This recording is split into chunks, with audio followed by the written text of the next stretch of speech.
አሁን ጥያቄ ወንድማችን ሲአይኤ ታቦቱ ኢትዮጵያ ውስጥ ተገኘ ብሎ አላለም ብለሃል አንተ። ጥሩ ታዲያ ለምንድነው ታቦቱ ተገኝቷል ብሎ በሚል አንዳንድ ኢትዮጵያውያን ጮቤ እየረገጡ ነው ማለት ደስታቸውን እየፈነጠዙ ነው እያልኩ ነው። አንተ ከነሱ ደስታቸውን ከሚገልጡት ወገኖች ነህ ወይስ በታቦቱ በሲአይኤ መገኘት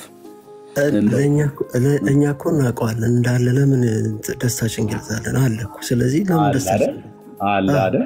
ኦኬ አሁን መኖሩ ኤርሚ አሁን ቀጥል ያልከው የምታምነው በነጭ ስለሆነ አንተ ሃይማኖትም ከነጭ ስለመጣ ሰማ ሃይማኖትም ከነጭ ስለመጣ በነጭ ሲአይኤ ሲያረጋግጥልህ ግራ ገባ። እኛም ደንግጠናል ወንድምዬ። ሲአይኤ እኛም ደንግጠናል።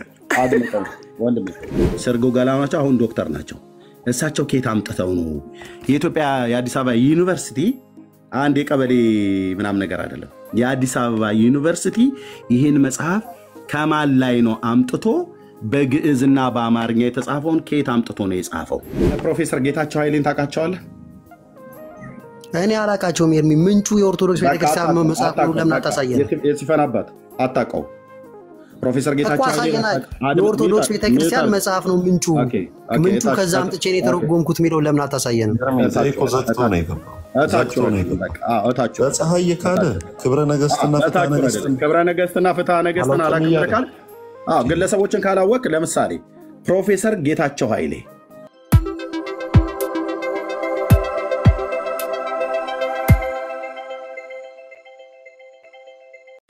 በማንም በኩል ተረጋገጠ ብላችሁ የምትሉትን ታሪክ ይዛችሁ ነው የታሪክ አስረጅነትን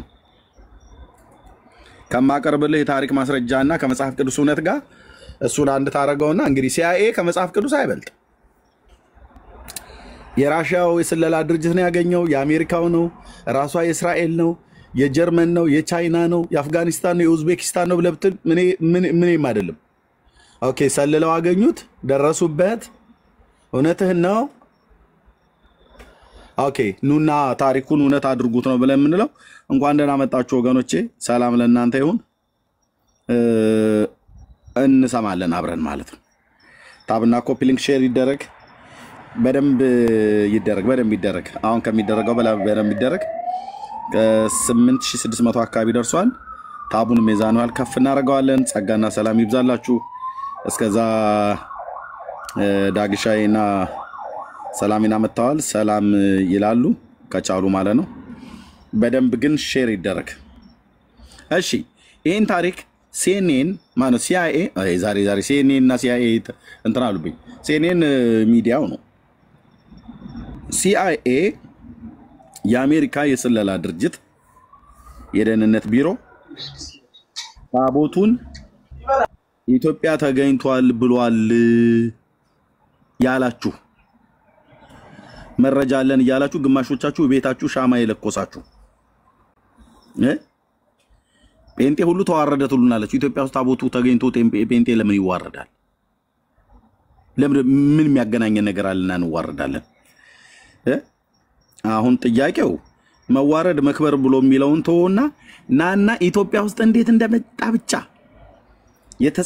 አባቶቼ የጻፉትን ታሪክ እኔ ከማቀርብልህ መጽሐፍ ቅዱስ እውነትና ከእስራኤል ታሪክ ጋራ አገናኝልሃለሁ። እሱን አመሳክረህ እውነት ታረጋዋለህ። እሱን ታሪክ በመጀመሪያ ከዛ የሲአይኤ ደርሳል ማለት ነው። እና በእንደዚህ እንቀጥላለን። የዛሬን ይሁር ጠዋት ለጴንጤ መሳቅ ለኦርቶዶክስ መሳቀቅ ነው የሚሆነው፣ ወይ ደግሞ ለኦርቶዶክሳውያን መሳቅ ለኛ ለጴንጤዎች መሳቀቅ ሲያርጉት መጣችሁ።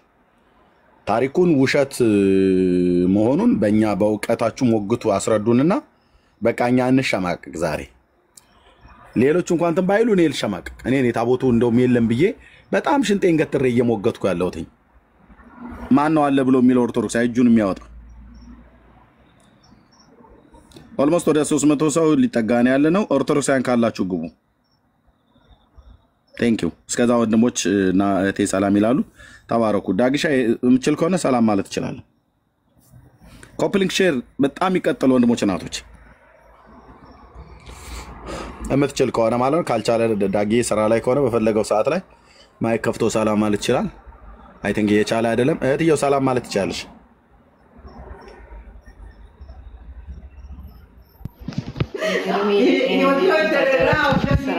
ይቅርታ እንዴት ዋላችሁ? በጣም ደስ የሚል ዜና ነው። ማለትም ታቦቱ ወደ እስራኤል ይላካል። በዛ ደረጃ በጣም ደስ የሚል ነውና ተባረኩልኝ። እንቀጥላለን። ዳጊ እንኳን ደህና ቆየ። it is my life ኤርሚዬ ተባረኩልኝ ሁላችሁም አለን። እሺ አሜን። ቴንክ ዩ እቴ። ኦኬ ጸጋ ይብዛልሽ። ኦኬ ኢትስ ሚ እንኳን ደህና መጣ ወንድሜ። ሰላም ማለት ትችላለህ? ሰላም ለእናንተ ይሁን ሁላችሁ። ኤርሚ ሰላም ላንተ ይሁን። ዳግቻ ሰላም ሁላችሁ ሰላም ብያለሁ። ክብር በሰማይና በምድር ለእግዚአብሔር ይሁን። እንግዲህ የተሰማው ዜና እንግዲህ ለአንድ ኢትዮጵያዊ ምን እንደሚጠቅመው በዛውም ቢያስረዱን በራሱ መገኘቱ ቢገኝ ራሱ የሶስተኛው ቤተ መቅደስ መሰራት እኮ ሰባኛው ሱባኤ አውሬውን ለመቀበል የሚደረግ ዝግጅት ስለሆነ እነዚህ ሰዎች አውሬውን ሊቀበሉ ነው እየተዘጋጁ ያሉት። ምን ሊያደርጉ ነው? መገኘቱስ በራሱ ለአንድ ኢትዮጵያዊ ለአህዛብ ለሆነ ምንድነው ጮብ የሚያስረግጠው? ይሄንን ገብቶ የሚያስረዳ ሰው እንፈልጋለን። ምን ያገናኛል? አንተ ቢገኝ ራሱ አንተ ማን? አንተ ከ12ቱ እስራኤል ነገድ ነህ? አንተ ሌዋዊ ነህ? አንተ ምንድነህ? ይሄንን የሚያስረዳን ሰው እንፈልጋለን። ተባረኩ። ጸጋ ይብዛላችሁ። ያው ቀጥሉ፣ ግቡና አውሩ ውስጥ ምን መብት እንዳላችሁ በታቦቱ መገኘት እናንተ ምን እንደሚመለከታችሁ እስቲ ከመጽሐፍ አጣቅሳችሁ አስረዱን እስቲ።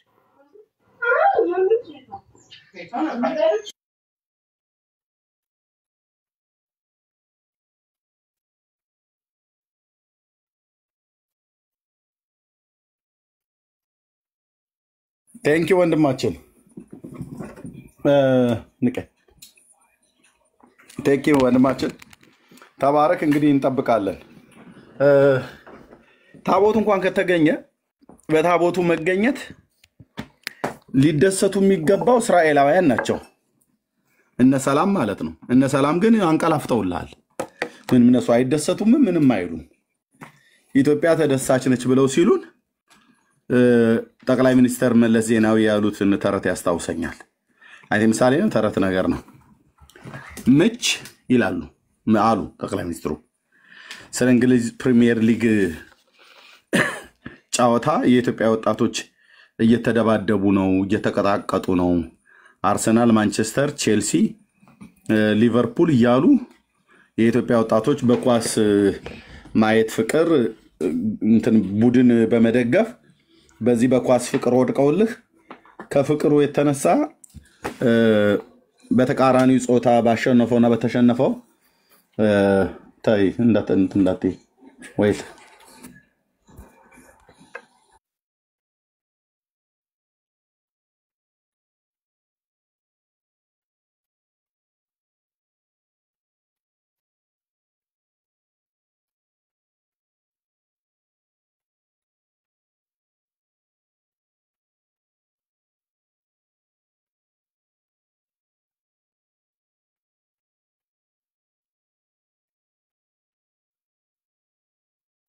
እሺ እና ምን አሉ ጠቅላይ ሚኒስትሩ? የኢትዮጵያ ወጣቶች ባኮት እየተደባደቡ ማንቸስተር፣ አርሰናል፣ ሊቨርፑል፣ ቼልሲ እያሉ እየተደባደቡ ነው፣ እየተቀጣቀጡ ነው። አልፎ ተርፎም እየተገዳደሉ ነው፣ በጩቤ እየተዋጓጉ። ማንቸስተር 3 አስገባ፣ ቼልሲ 0 ወጣ፣ አርሰናል በ2 ተሸነፈ፣ ማንቸስተር ደግሞ በ0 ተሸነፈ ምናምን ነገር ብሎ በሚል ግሩፕ ላይ ተው ሲቀጣቀጡ ሲጠየቁ እሳቸውም በልሱ ጥሩ ነው ምች አሉ። ጠቅላይ ቀድሞ ጠቅላይ ሚኒስትር ምች ጎመን ቀንጣሿን ትቶ ቅቤያን ጣሪዋን ትቶ ጎመን ቀንጣሿን መታት አሉ። ምች ቅቤያን ጣሪዋን ትቶ ጎመን ቀንጣሿን መታት። ቅቤ የምታነጥረዋ ነበረች በምች መመታት የነበረባት። እሷ ግን አልተመታችም። ቅቤውን የምታነጥረዋ እንግሊዝ አልተመታችም። ጎመን ቀንጣሿ ግን በሩቅ ያለችው ኢትዮጵያ፣ የኢትዮጵያ ወጣት ግን ጎመኑ እንደሚቀነጥሰው ሁሉ ወንድሙን ይቀነጥሰው ጀመረ በጩቤ ማለት ነው፣ እየተዋጋ በማይመለከተው ኳስ ገብቶ ማለት ነው። እና ግን ያም ሆነ ምች ጎመን ቀንጣ ማነው ቅቤያን ጣሪዋን ትቶ ጎመን ቀንጣሿን መታት ምናምን ነገር ብሎ ይላል። ማለት ምን ማለት ነው? የምታነጥረዋ ልትነጥርና በምች ልትመታ ሲገባት የማይመለከታት ግን በሩቅ ያለችዋ እርስ በርስ ተመታታች ነው። ኦኬ ምን ማለት ፈልጋ ነው ታዲያ? በታቦቱ መገኘት ልትደሰት የሚገባት እስራኤል ሆና ሳለ ኢትዮጵያ ጮቤ ረገጠች ምናምን ነገር እያሉ በሁሉም አይደሉም፣ ግን አንዳንዶችን እየሰማዋቸው ነው ዩቲዩብ ላይ ሶሻል ሚዲያ ላይ ምናምን ነገር ማለት ነው።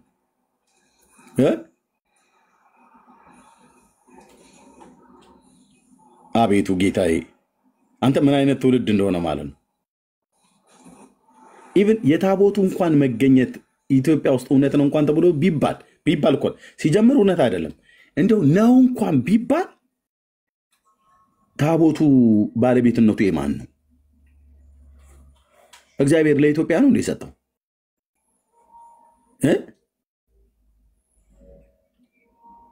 ለእስራኤል ነው የሰጠው። ታዲያ መደሰት ያለበት ማን ነው? በታቦቱ እንደው ቢገኝ እንኳን ነው ብየምለው ማን መደሰት ያለበት? እስራኤል ነው። ምክንያቱስ ቅርሷ ነዋ። የኛ የአክሱምን ሐውልት ከሮም በመምጣቱ ማን የተደሰተው? ኢትዮጵያውያን ናቸው ወይስ እስራኤላውያን ናቸው የተደሰቱት? ኢትዮጵያውያን ነው የተደሰቱት። ለምን? የኢትዮጵያውያን ርስት ስለሆነ፣ የኢትዮጵያውያን ቅርስ ስለሆነ። እስራኤል የአክሱም ሐውልት ወደ ኢትዮጵያ በተመለሰ ሰዓት ላይ ከደስታ የተነሳ መድፍ ተኮሰች እንዴ? እስራኤል አልተኮሰችም። ለምን? የእሷ ንብረት የእሷ ቅርስ አይደለማ። በማይመለከታት ቅርስ ሻማ አትለኩስም። በማይመለከታት ቅርስ እንትን መስሪያ ቤት አይዘጋም። በማይመለከታት ቅርስ መድፍ አልተኮሰችም። ሻማ አልለኮሰችም፣ መድፍ አልተኮሰችም። ግልጽ እኮ ነው። አፍሮ አይገባ የሚባል መስቀል ከጀርመን ገባ ተብሎ ሲባል የገባው ኢትዮጵያ ነው። ለምን? መስቀሉ የኢትዮጵያ ኦርቶዶክስ ተዋሕዶ ቤተክርስቲያን ስለሆነ ማለት ነው። ከየት ነው? ከጀርመን ነው፣ ከእንግሊዝ ነው የመጣው። ከዛ ስለሆነ በቃ አፍሮ አይገባ መስቀል ከኤርፖርት ሁሉ ተቀበሉት ማለት ነው ኢትዮጵያውያን ወገኖቻችን። እና እግዚአብሔር ይመስገን መስቀሉ ስለተገኘ ዛሬ ደስታ ቀን ነው ለኛ ብላ እስራኤል ፈነደቀች፣ አሜሪካ ፈነደቀች? አልፈነደቀችም። ለምን? ስለማይመለከታቸው። መስቀሉ የአሜሪካም የእስራኤላውያንም ስላይደለ የተገኘ ተብሎ የተባለው አፍሮ አይገባ መስቀል የተባለው ማን ነው? ንብረትነቱ የማን ነው? የኢትዮጵያ ኦርቶዶክስ ክርስቲያን እና በቃ የኢትዮጵያ ነው ማለት ነው። እሺ ታቦቱን ሲአይኤ ያገኘው ነው ያላችሁት? እሺ ታቦቱ ይገኝ ግድል በቃ ኢትዮጵያ መጥቷል እንበል። ይገኝ በቃ ምን አባቱ እንግዲህ ይገኝ፣ እስቲ ይገኝ ተገኘ ይባል። እሺ ታዲያ በታቦቱ መገኘት ማን ነው ጮቤ መርገጥ ያለበት? ሻማ መለኮስ ያለበት፣ መድፍም መተኮስ ያለበት ማን ነው? እስራኤል ናታ። ለምን? ታቦቱ ለነሱ ነው የተሰጠው። ተረምን ሰላም ሲማይክ ክፈችና ንገሪን። እስራኤል ሀገር ታቦቱ ተገኘ ብሎ ሽር ጉድ እያሉ ነው እንዴ? ገና ከእንቅልፋቸው አልተነሱም መሰለኝ። እዚህ ኖርማል ነው፣ ምንም የለም። እዚህ ኩክም ይባላል እዚህና እዚያ እንኳን አልፈነዳም። አይ አረ ንገሪያቸው እስቲ ቀስቀሻቸው። እስከ መቼ ድረስ ነው የሚተኙት እነሱ? ታቦት እንኳን ሲገኝ ይተኛሉ እንዴ? ቀስቀሻቸው። የሳምንቱ የመጀመሪያ ቀን እንደሆነ እናውቃለን። ትናንትና ሻባት ነው። ይቀስቀሱ፣ ግድ የለሽም ይቀስቀሱ። ኦኬ ኮፒ ሊንክና ሼር እያደረጋችሁት ወገኖች። ገብቶ የሚያወራ ሰው ካለ ይኸው የሀገሬ ገበሬ ፈረሱም ይኸው ሜዳውም ይኸው ይላል። እስኪ ገብቶ ታቦቱ ኢትዮጵያ ውስጥ ነው ብሎ የሚል ሰው ካለ ይምጣ። እናቱ የወለደችው ታሪክ አውቃለሁ፣ አመጣጡን በደንብ ነው የማውቀው፣ ልዘግብልህ እችላለሁ፣ ላብራራልህ እችላለሁ ብሎ የሚል ሰው ካለ ይምጣና እንሰማዋለን። ማስታወሻ ደብተሬን ይዤ እጽፋለሁ። ከዛ ግን ጥያቄ ጠይቀዋለሁ።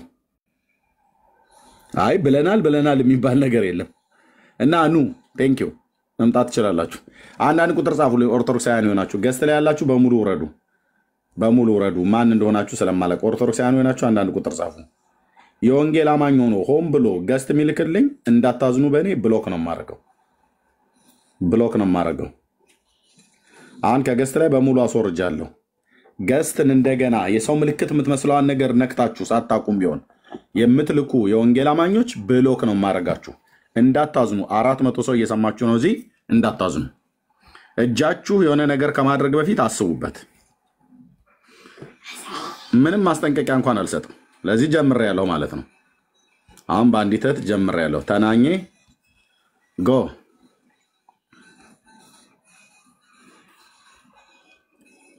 እንዳታዝኑ በእኔ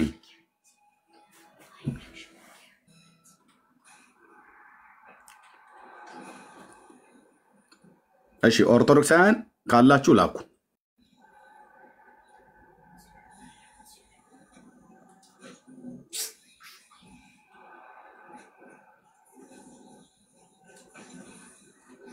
ኦኬ እየተባልከው አሁን ብሎክ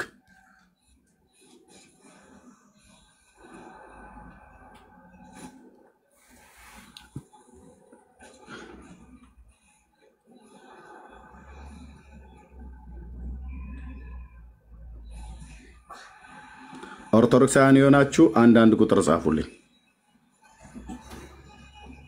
ሶሪ አዝናለሁ እንግዲህ እየነገርኳችሁ የገባችሁ ሰዎች ያለ ርህራሄ ነው ብሎክ ማርክ ምንም አይነት ርህራሄ እንኳን አላሳየም ኦርቶዶክሳውያን የሆናችሁ አንድ ቁጥር ጻፉ ኦኬ እኔ ሁሉ ቀን መዳረቅ የለብኝም አይደል እናንተ ገስት ላይ መታችሁ በሙሉ ከዛ እናንተን ለመፈለግ ከእናንተ መካከል እንግዳ ለመፈለግ በጣም ነው ይቸግራው እሺ እግዚአብሔር ይባረክ ተባረኩ ምክንያቱም ይሄ አገልግሎት ነው እኔ የጀመርኩትኝ አገልግሎት ነው አገልግሎት እስከሆነ ድረስ እዚህ ላገለግል ነው የመጣሁትኝ የሚመለከታቸው ሰዎች መተው ይነጋገሩ በቃ የማይመለከታቸው ሰዎች ደግሞ እታችሁ ናችሁ ታብታብ አድርጉ ማለት ነው እሺ አንሳስ አንድ ቁጥር የጻፍከው ላስገባ አልቻልኩም ላክልኝ አንሳስ ገስት ላክልኝ ገስት አንሳስ ማርያም ብሎ በሚል የምትጠራው ወንድም ገስት ላክልኝ ኦርቶዶክሳዊ ወንድም ነህ አይ ቲንክ ይመስለኛል ወንድም ወይ እህት ኤኒዌይ ገስት ላኩልኝ ኦርቶዶክሳውያን ገስት ላኩልኝ ከቻላችሁ ደግሞ አንድ ቁጥር ጻፉልኝ ማስገባት የምችለውን አስገባለሁ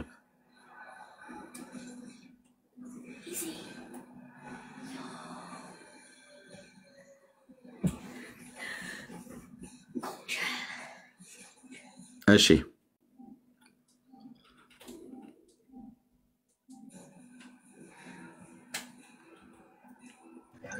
ወገኖች ኮፕሊንግና ሼር በደንብ ይደረግ ታብ ማለት ነው ግዛው ሰላም ላንተ ይሁን እንዴት ነህ ሰላም ነው ሰላም ላንተ እግዚአብሔር ይመስገን ከየት ቤት አመት ነው ምን አልከኝ ከየት ቤት እምነት ነው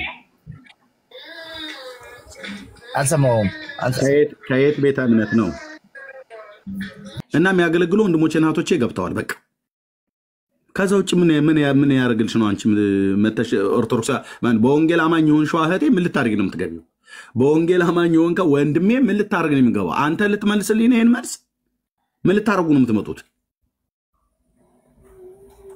አይ መምጣት እንችላለን ብለህ ካልክ ኑ አሁን ይሄ ሰው ገባ አይደለ ደጋግሞ ላከ ኦርቶዶክሳዊ የሆነ ብዬ አስገባሁት ኦኬ አራራላችሁ እንዴ ነውር አይደል እንዴ ወንድሞች እናቶች አሁን ይሄን ሁሉ መናገረው ለእናንተ ነው ይሄን ሁሉ በመናገር ነው መድከም አለብኝ እንዴ ኦኬ በኒ ዘዮናት ነው ምንድነው አይደል ብቻ እንዴት እንደሚነበብ ስም አሁን የገባው ወንድም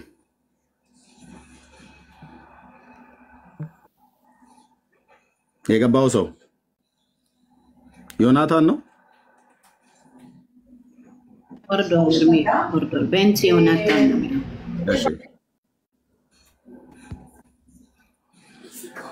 እሺ አሁን የገባው ሰው ቡና ሰላም እግዚአብሔር ይመስገን እንዴት ነው እግዚአብሔር ይመስገን ከየት ቤተ እምነት ነው ኦርቶዶክስ ይሄን ታሪክ ታውቃለህ አርስቱ በተቀመጠ ነው እሺ ሲአይኤ ማለት ምን ማለት ነው እንግሊዘኛ ልጠይቀኝ አይደለም የጠራኛ ስለ ኢትዮጵያ ሲአይኤ ምንድነው? ስለ ታቦቱ እናወራ። ድርጅቱ ምንድነው? በሲአይኤ የሚለው ይታያል ከላይ። ያ ሲአይኤ የአሜሪካ ኢንተለጀንስ ኤጀንሲ ነው። ችግር የለውም። እሱ አይደለም። መልካም እሺ። ታቦቱ በኢትዮጵያ ተገኘ ብሎ የዘገበውን ነገር ትቀበላለህ? ዘግቧል? ሰምተሃል? ሰምቻለሁ፣ አይቻለሁ። ዛሬ ለአንተ አዲስ ነው። ከ3 ቀን ከ4 ቀን በፊት ነው ቢቢሲ ላይ። ለእኔ ያልሰማሁትም፣ ለእኔ ገና አዲሴ ነው። ግን ታቦቱ እንደተገኘ ተናግሯል አይደል? ኢትዮጵያ ውስጥ አለ ብሎ ማረጋገጫ ሰጥቷል አይደል? እንደዛ አልሰጠም። ኢትዮጵያ ነው ምናምን ብሎ እንትን አላለም። ግን እንዳገኙት ተናግረዋል። የት ነው አገኘ ነው ብሎ ያሉት? እንዳለን የተናገሩት እንጂ ኤግዛክትሊ ሎኬትድ የሆነ ቦታ ላይ ተናግረው። ታዲያ ኢትዮጵያውያን አንዳንድ ኢትዮጵያውያን አሁን ታቦቱ ኢትዮጵያ ተገኘ እያለ በየቲክቶኩ በየዩቲዩብ ሁሉ ጮቤ እየረገጡ ነው። አንተም እንደዛው ማለት ደስታህን እየገለጥክ ነው። ጥሩ ኤርሚ፣ አሁን እዚህ ጋር አሁን ይሄ ጥያቄ ሲነሳ ጥሩ ጥያቄ ነው ያመጣው። ስጠብቀው እንደውም ኤርሚ ባነሳው ብዬ ስጓጓ የነበረው ጥያቄ ነው። አነሳው የታቦቱ ነገር አይሆንልኝም እና አነሳው። እሺ እና ደስታን እየገለጥክ ነው።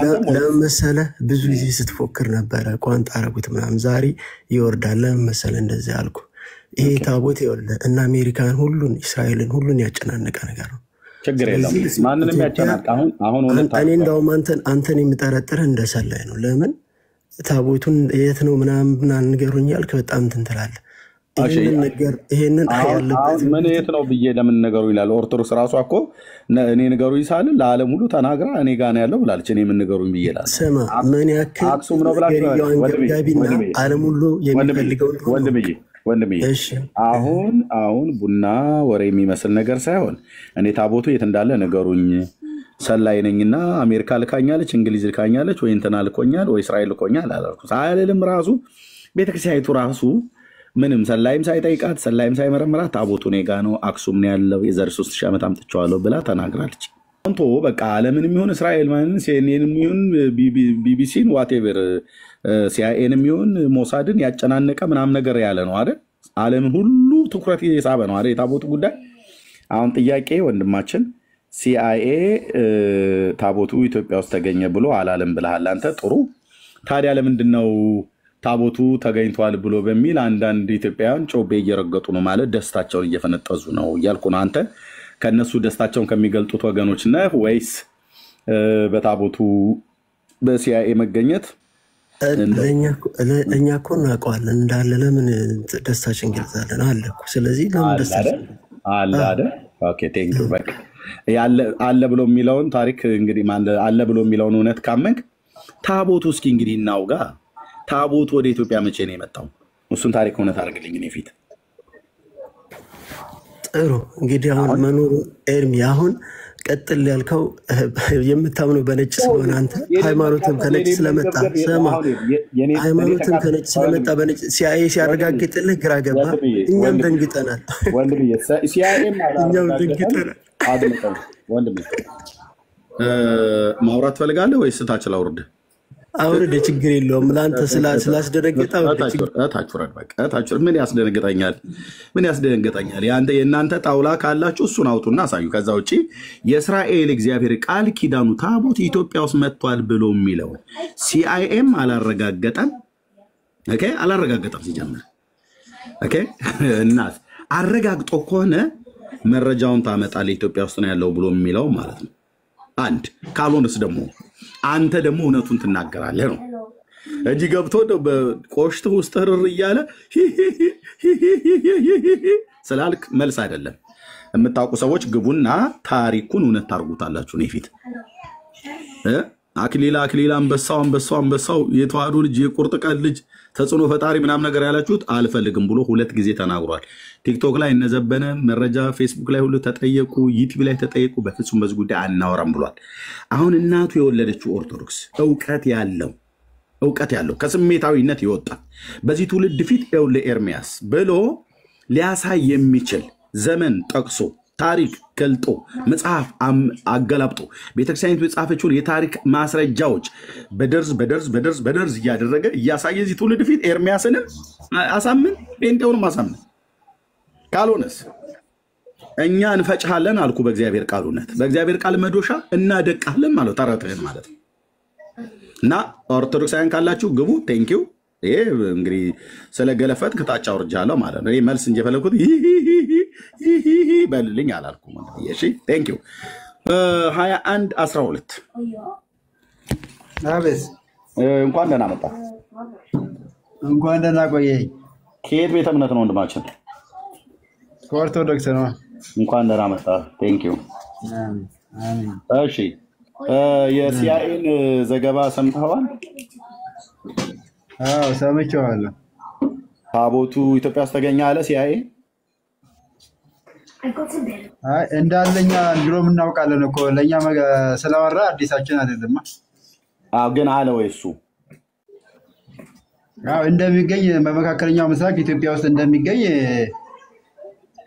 ተናግሯል። እንግዲህ ያው እርግጠኛ አይደለም እሱም ገና እርግጠኛ ባልሆነበት ነው እንዴ ታዲያ ሲአይኤ ታቦቱ ኢትዮጵያ ውስጥ እንደተገኘ አረጋገጠ ዘገበው ብሬኪንግ ኒውስ እያሉ ሻማ የሚለኩሱት ጧፍ የሚያበሩት ዘመዶች ሁሉ ማለት ነው። አይ ታበሩ ተሳስተዋል። ቀድሞም ስላለ ይሄ ጮቤ የማያስረግጥም ማብራት የማያስፈልግም ባይኖር ኖሮ ነበር። እንደ አዲስ ግኝት እኮ አይደለም ይሄ ስንት ሺህ ዘመን አለፈው እኮ። እሺ ታቦቱ ኢትዮጵያ እንደመጣ ታምናለህ አይደል? አዎ መሰየው የመጣበትን ዘመን ታሪኩን በደንብ ከቤተክርስቲያን የጻፈችውን አንብበሃል አስተምረሃል? ያው በቀዳማዊ ምኒልክ ጊዜ በንግስት ሳባ ልጅ ካህኗ ዘርአስ ይዞት እንደመጣ በታሪክ ተጽፏል። ቴንኪው አሁን እሱን ነው በቃ እሱን አሁን በደንብ ታውቀዋለህ። ታዲያ በሱ ጉዳይ ላይ ማውራት ትችላለህ?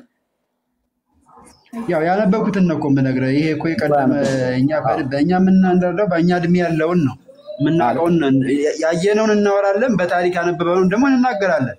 ያነበብኩት ይሄንን ነው። ስለዚህ እንጀምረዋ ታሪኩን እስኪ እውነት እናድርገው። እሺ ሰለሞን የማን ንጉስ ነበር? የእስራኤል ንጉስ። ሳባ የማን ንግስት ነበረች? ሳባ አላውቅም የማላውቀውን አላውቅም። ንግስተ ሳባ የምትባለው የማን ንግስት ነች? የኢትዮጵያ የአክሱም ንግስተ ሳባ አይደል? የአክሱም የመን አካባቢ ላይ ያለውን ስሟ ማን ነው? ሳባ ነው። ንግስት ሳባ ይሏታል፣ ማክዳ ይሏታል፣ ንግስት አዜብ ይሏታል። ስሟ ብዙ ነው። እንግዲህ ማን ነው ማን ብለን ያዛት ላንተ? ንግስት ሳባ ብለህ ያዛት። ያው እንግዲህ እሺ ንግስት ሳባ እሺ ንጉስ ሰለሞንና ንግስት ሳባ የማን ንግስት ነች ነበር ነው ያልከኝ? የአክሱም ነው አይደል?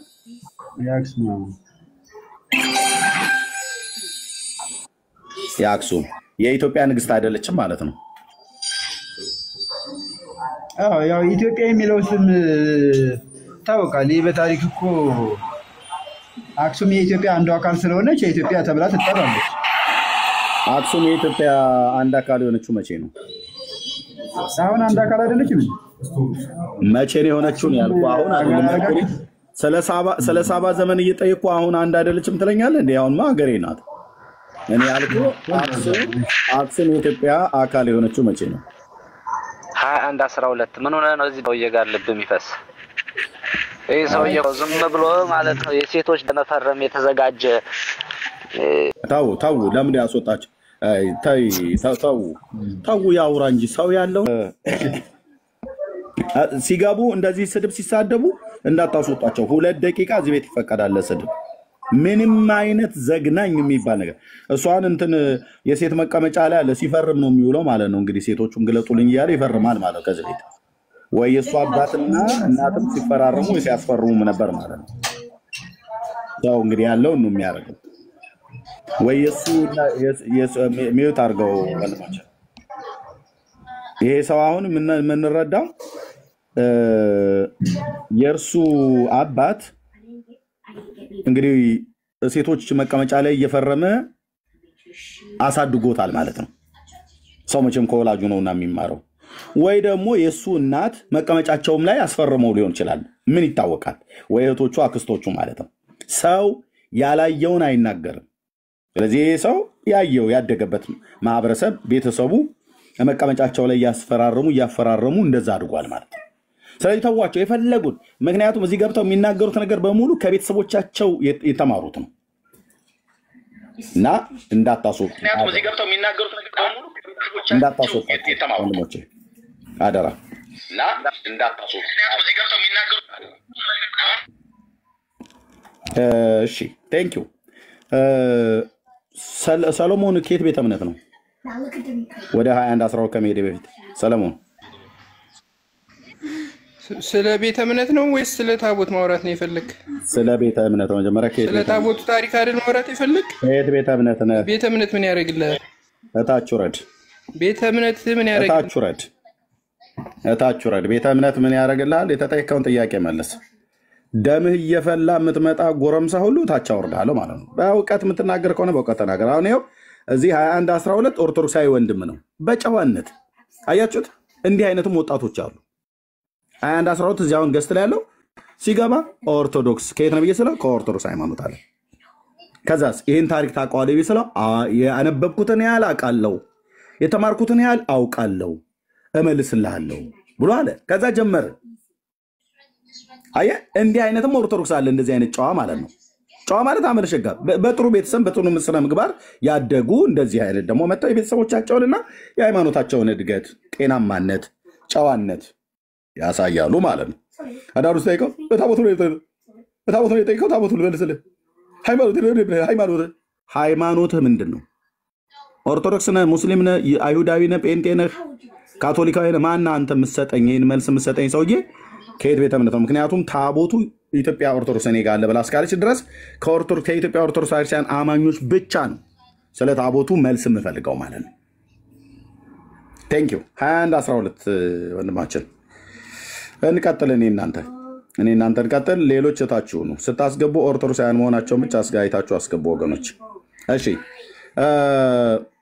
አክሱም ወደ ኢትዮጵያ የተቀላቀለችበት በዚያ ዘመን ነው ወይ ነው እያልኩ ያለሁት ወንድማችን እንጂ አሁንማ አክሱም የኢትዮጵያ ግዛት መሆኗን አውቃለሁ።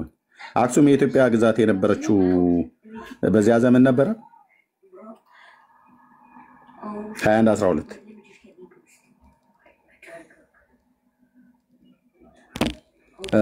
ማይክ ሚዩት ነው እየሰማኝ ከሆነ። በዛን ዘመን አክሱም የራሱን የቻለ በንጉስ የሚተዳደር ነው። የአክሱም ንጉስ አለው። ሌሎችም አካባቢ በንጉሳዊ የሚተዳደሩ አካባቢዎች ናቸው እንጂ በአንድ እንደ ኢትዮጵያ የተጠቀለለ ካርታ ያለው አይደለም። እሰየው ራሱን የቻለ ኪንግደም ስለነበር በኢትዮጵያ ተብሎ ያኔ እንደ አንድ ሀገር ሆኖ በዛ ኢትዮጵያ ብሎ በሚል ስም አይጠራም ነበር ማለት ነው። አይጠራም። ጎበዝ አንባቢ ነህ አንተ፣ የእውነት ጎበዝ አንባቢ ነህ። እዚህ ድረስ ጥሩ ተናግረሃል። ስለዚህ የሳባ ንግስት የአክሱም ንግስት ከሆነች የኢትዮጵያ ንግስት አይደለችም ማለት ነው እኮ። የኢትዮጵያ ንግስት የምትባለው አሁን አክሱም ያለችው በኢትዮጵያ ውስጥ የተጠቃለለች ሀገር ናት። ኢትዮጵያ የሚለውም ኢትዮጲስ ከሚለው ነው። እንግዲህ ኢትዮጲስ ደግሞ የነገደ ዮቅጣን ልጅ የአራት ትውልድ ልጅ ነው ኢትዮጲስ የሚባለው። ከዛ ጋር ተያይዞ የሚነገር ታሪክ ነው። ኢትዮጲስ ደግሞ ወደ 9 ልጆች አሉት። 9ኙም ደግሞ ኢትዮጵያ የሚለው ስም ከማመጣ ኢትዮጲስ የማን ልጅ ነው ምናምን ነገር ብሎ የሚለው አይደለም። የነገደ ዮቅጣንንም የሌሎችንም አይደለም የሚፈልጉት። ስለዚህ አሁን ምንድነው ኢትዮጵያ የሚለውን ስሙን ኢትዮጵያ የሚለውን ስም መጠሪያ ስላመጣው ብዬ ነው። እኔ የኢትዮጵያ ብሎ የሚለው ስም መጠሪያነቱን ቄት አገኘ አይደለም ጥያቄ ወንድማችን። ጥያቄ የአክሱም ንግስት ነበረች ነው ብለህ ያልከኝ። ኦኬ አክሱም ንግስት ከሆነች በዚያን ዘመን አክሱም የኢትዮጵያ ግዛት ተብላ እንደ ኢትዮጵያ ሀገር ተብላ በኢትዮጵያ ግዛት ተብላ አክሱም አትታወቅም። ራሷን የቻለች ኪንግደም ናት አይደል አክሱም? ስለዚህ አክሱም የኢትዮጵያ ማን ነው የኢትዮጵያ አካል ባልነበረችበትና የራሷ ኪንግደም በነበረበት ሳለ ስለዚህ ታቦት ወደ የመጣው ወደ አክሱም ነው ማለት ነው። አክሱም ነው አሁንም ያለው አክሱም ነው። እሺ አሁን ቦታው ነው አይደል? አክሱም ነው ያለው። እሺ በእስራኤል ላይ ከነገሰ ስንት ዓመት ሆኖት ነበረ? የዓመቱን አላስኩም እኔ። አሁን ያለሁት ውጭ ላይም ስለሆነ ማስታወሻ እየገለጥኩ አይደለም ማወራ፣ በአንድ ሞባይል በቃሌ ስለሆነ ማወራ ዓመቱን ምናምን ብቻ የእስራኤል ንጉስ እንደነበረ ካስከው በቂ ነው። በማስረጃ ካልከኝ ደግሞ ቤት ስገባ በስንት ዓመት እንደነገሰ ያለው ነገር እነግርሃለሁ። ጫጫታ አለ አንተ ጋር ጫጫታ አለ፣ በጣም ጫጫታ አለ፣ በጣም ጫጫታ። እሺ ራቅ ብያለሁ። እሺ ወይ ራቅ በልና አውራ። ጫጫታ አለ። እሺ ርቄያለሁ አለ፣ አሁንም አለ። ያው ያለሁበት ተቋም ጋር የሆነ በማይክ መልእክት የሚተላለፍ ስላለ ነው። እንግዲህ ካልተሰማ ሌላ ጊዜ። እሺ ችግር የለም ይሰማል። ስለዚህ እንዴት እናድርግ? ሰለሞን በእስራኤል ላይ የነገሰው በዚያ ዘመን በስንት ዓመቱ ነግሶ ነበረ? የሳባ ንግስት ወደ ሰለሞን ስትሄድ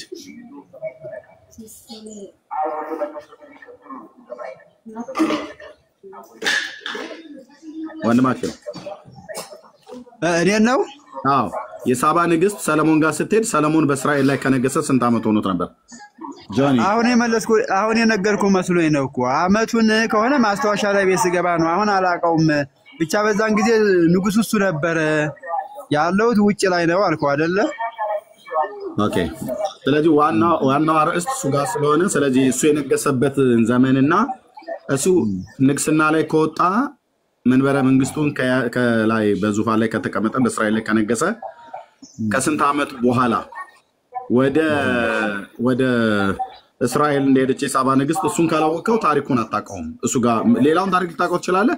የታሪኩ መነሻው መጽሐፍ ቅዱስ ላይ ያለው እንግዲህ ንግስት ሳባ ወደ ሰሎሞን ሄዳ ጥበብን ተምራ እንደመጣች ጠቅለል ያለ ነገር ነው የተቀመጠው። እያንዳንዱ ታሪክ ከፈለክ በታሪክ መጽሐፍ ላይ ነው።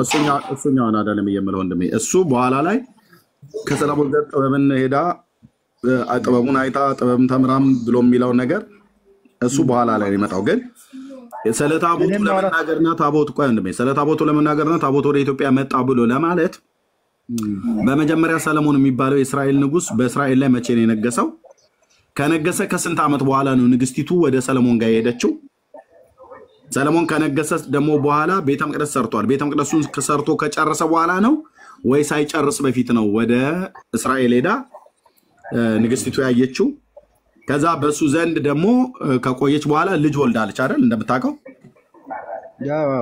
ልጁ ደግሞ አድጎ ወደ ኢትዮጵያ ይዛው መጣ። አድጎ ካደገ ደግሞ በኋላ ወደ እስራኤል ደግሞ ተመልሶ የሄደበት ደግሞ ዘመን አለ አይደል? ኦርቶዶክስ የጠቀሰችው እሱን ሁሉ አብረን ደምረን እንዴት ውሸት እንደሆነ ገና መግቢያው ላይ ልናገር ነው። ገና መግቢያው ላይ ግን ሰለሞን የነገሰበትን ዘመን አታውቀውም ወንድሜ። ስለዚህ መረጃውን ይዘህ ብትመጣ በጣም ደስ ይለኛል። ስለ ጨዋነት ስለ ስነ ምግባርህ እግዚአብሔር ይስጥልን በእውነት። ከፈለክ እዚሁ ሆነ መረጃውን ወደ ቤት የምትሄድ ከሆነ ማምጣት ትችላለህ። ካልሆነ ደግሞ በሌላ ቀን መረጃው ካለ ይዘህ ብትመጣ እድል እሰጥሃለሁ። አብሽር ችግር የለም ይዤ እመጣለሁ። በቃ እንዳንተ በስነ ምግባር በጨዋነት የሚያወራ ሰው በእውነት መልካም ቤተሰብ ያሳደገውን እኔ ፎሎ ባክ መልሼ እልሃለሁ። ኦርቶዶክስ ወንድም እሺ አመሰግናለሁ። ኧረ ድምፅ አይሰማም። እሺ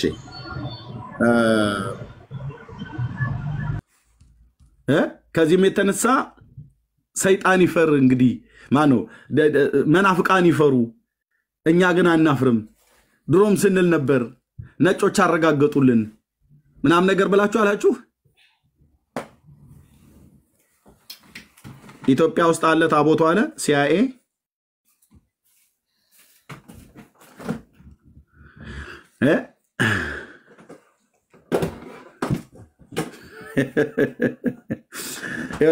እንደው ምንድነው ብሎ የሚለው ዘማሪ ደረጀ ከበደ አንድ መዝሙር አለችው። ጠላውን ሲሸሻው ሰው ደንብሮ የሚላት ስንኝ አለችው። ዘማሪ ደሬ ዶክተር ደረጀ ከበደ ወንድማችን ጠላውን ሲሸሻው ሰው ደንብሮ መተማመን ጠፍቶ የቆቅ ኑሮ ይላል። ቆቅ ስታርዷት አትሰባም። ዶሮ እንደምትሰባ እሷ አትሰባም። ስብ አይደለችም። ጅግራ እና ቆቅ ስብ አይደሉም ማለት ስጋቸው አይሰባም። ዶሮች እንደውም ስብ አላቸው። ቆዳቸው ሁሉ ፋት ምናምን ነገር አለው። ስብም አላቸው እና ቆቅ አትሰባም። ቆቅና ድኩላ የሚባለው እንስሳ አጋዘን አይሰቡ። ድኩላ ገድዬም ስለማቅ አድነን ስለማቅ ገጠር አጋዘንም እንደዚሁ ማለት ነው። እንደውም አጋዘን አስታውሳለሁ ከአጎቴ የእናቴ ታናሽ ወንድም ሰለሞን ጸጋይ የሚባል ከእሱ ጋር አብረን ሄደን አድነን ገለን በቃ ስጋውን ቆራርጠን የያዝኑን ይዘን ሌላውን ተተኑ መጣኑ እዛ ማለት ነው። ትልቅ ስለሆነ አጋዘኑ ማለት ነው። እና አይሰባም። ቀይ ስጋ ነው በቃ ስብ የለውም። ለምንድነው ድኩላና አጋዘን የማይሰቡት ተብሎ ሲባል የሀገሬ ሽማግሌዎች ትልልቅ ሰዎቹ ምን ብለው ይላሉ? ያው ጫካ ውስጥ ስለሚኖር በጫካ ውስጥ ጅብም ነብርም ቀበሮም ሁቱም የምትባላለች በኦሮምኛ የቀበሮ ዝርያ አይነት ያላት ናት። እነሱ ሁሉ ሊበሏቸው ስለሚፈልጉ እና ከመስጋት ከፍርሃት የተነሳ ቅጠል ሁሉ ኮሽኮሽ ብሎ በተረገጠ ሰዓት ላይ ወፍ ሁሉ ስትራመድ በጫካ ውስጥ ቅጠል በተንኮሻኮሸ ሰዓት ነፍስ ከስጋው ይላቀቃል አሉ። ማለት ከፍርሃት ከድንጋጤ የተነሳ ልበላ ነው ወይኔ በላቸው አይነት ነገር እንደሚሉት እንደዛ ብሎ ድኩላው ሰውነቱ ይሸማቀቃል፣ ይፈራል፣ ያፍራል። እናስ ኦርቶዶክሳውያን በዚች ታሪክ ይሄ ፊታቸውን ማወራችሁ የከብት እረኛ በዚህ ታሪክ ልክ እንደ ድኩላውና እንደ አጋዘኑ እየደነገጣችሁ እየባተታችሁ እየፈራችሁ እንደ ቆቅ ማትሰቡበት ወይ ደግሞ ማትለሙበት ወይ ደግሞ ማትቆሩበት ከዛ ይልቅ የምታፍሩበት የምትሸማቀቁበት ታሪክ ይሆናል ማለት ነው። ምን ሲሆን ገብተህ ከኔ ጋር ስታወራ ገና የታሪኩ መጀመሪያ ላይ ነው። በትልቅ ጠረባ በትልቅ ዘራራ ምጥለ ማለት ነው። ሰለሞን ጋር ነው ጫወታው። ንግስቲው የተገናኙበት ዘመን ላይ ና ዘመኑ ላይ ስንሄድ እንደ ኤርሚ ለዚህ ነበር እንደ ሰበሰብከን ነው ብለህ ምትለኝ ገና 15 ደቂቃ ሳናወራ ጫወታው ያልቃል። የንግስቲቱ ወደ ከንጉሱ ጋር የተገናኘችበት ዘመንና ሰለሞን በእስራኤል ላይ የነገሰበትን ዘመን ቤተ መቅደሱን የሰራበትን ዘመን ቤተ መቅደሱን ሰርቶ ከጨረሰ በኋላ ነው ንግስቲቱ ሄደችው ወይስ አይጨርስ ነው ወይስ እየሰራ ያለ ነው ብለን እንጠይቃቸዋለን። ምክንያቱስ ልጅየውን ወልዳ አድጎ ወደ ኢየሩሳሌም ሄደ ብለው የሚሉበት ዘመንና ሰለሞን የነገሰበት ዘመን ንግስቲቱ ሄደችበት የሚባል ዘመን ወንድሜና እህቶቼ በብርሃን ርቀት በብርሃን ፍጥነት እንደሚባል ባለ የብርሃን ዘመን አለ አይደል የሚባለው በብርሃን ዘመን ይሉአል አንዳንድ ሳይንቲስቶቹ ማለት ነው። መንኮራኩር እንደነ ዶክተር ጥሌ ሳይንቲስት ወንድማችን ሲያመጥቁ ናስ እንተና አንተ ምንድነው ናሳዊ ሲያመጥቁ ሳይንቲስቶቹ በብርሃን ፍጥነት የሚሄድበት ብለው ምናምን ነገር የሚሉት መለኪያ ያላቸው እና ጉድ ይፈላል ማለት ነው። እንኳን ደህና መጣ ወንድሜ ቴንክ ዩ። ሲአይኤ ዘገበውን ሰምተሃል? ታቦቱ ኢትዮጵያ ውስጥ ነው አለ እንዴ? ሲአይኤ የአሜሪካ የስለላ ድርጅት ያው ቅድም አንተም ተናግረዋል። መኖርና ለመኖሩን የሚያረጋግጥልን አንደኛ ነገር እሱ አይደለም። ገና አለ ወይ? ሱንቶ አሁን አለ ወይ ነው ያልኩ። ኢትዮጵያ ውስጥ ነው ያለው አለ። ሚዲያ ላይ እንደዛ ተብሎ ተዘገበ ምናምን እየተባለ ሲወራ ሰምቻለሁ። ግን መኖርና ለመኖሩን የሚያረጋግጠው አንደኛ እሱ አይደለም። እሺ ታዲያ ሲአይኤ ሁሉ መሰከረልን እያሉ አንዳንድ ኦርቶዶክሳውያን ደስታቸውን እየገለጡ ነው። አንተ ሲአይኤ በመመስከሩ ደስታን እየገለጥክ ነው ወይስ ሀዘንህን እየገለጥክ ነው? ምንም የሚያስደስትም የሚያሳዝንም ነገር አይደለም። አንደኛ ነገር አሁን ኦርቶዶክሳውያን ለምንድን ነው እየገባችሁ ስለ ታቦት የምትናገሩ? እዚህ ጋር ሲጀመር እታችሁ ረድ እንደ አንድ አይነቱን ባለጌ ልማዴ ስለሆነ እታችሁን አልቅስ። ኦርቶዶክሳዊ ወንድም ሲያወራ ኦርቶዶክሳዊ ለብራሱ እየገባችሁ ስለ ታቦቱ የምታወሩት ምን እናንተ ለዓለም ታወሩ የለም? ምን አጠፋ? ኦርቶዶክሳዊ ወንድም የሚያውቀውን ይናገራል፣ የማያውቀውን አባቶቹን ይጠይቃል። እታች አልቅስ ወንድምዬ። ሄደ ከቤተሰብ ጋር ቁጭ ብለህ ናፕኪን ይዘህ እየየ በል። የሚያውቁትን ይናገሩ ኦርቶዶክሳውያን ወገኖች። ቤተክርስቲያኒቱ ኦርቶዶክስ ታቦቱ እኔ ጋ ነው ያለው ብላ ለብዙ ሺህ ዘመን ተርካለች፣ መጽሐፍ ጽፋለች።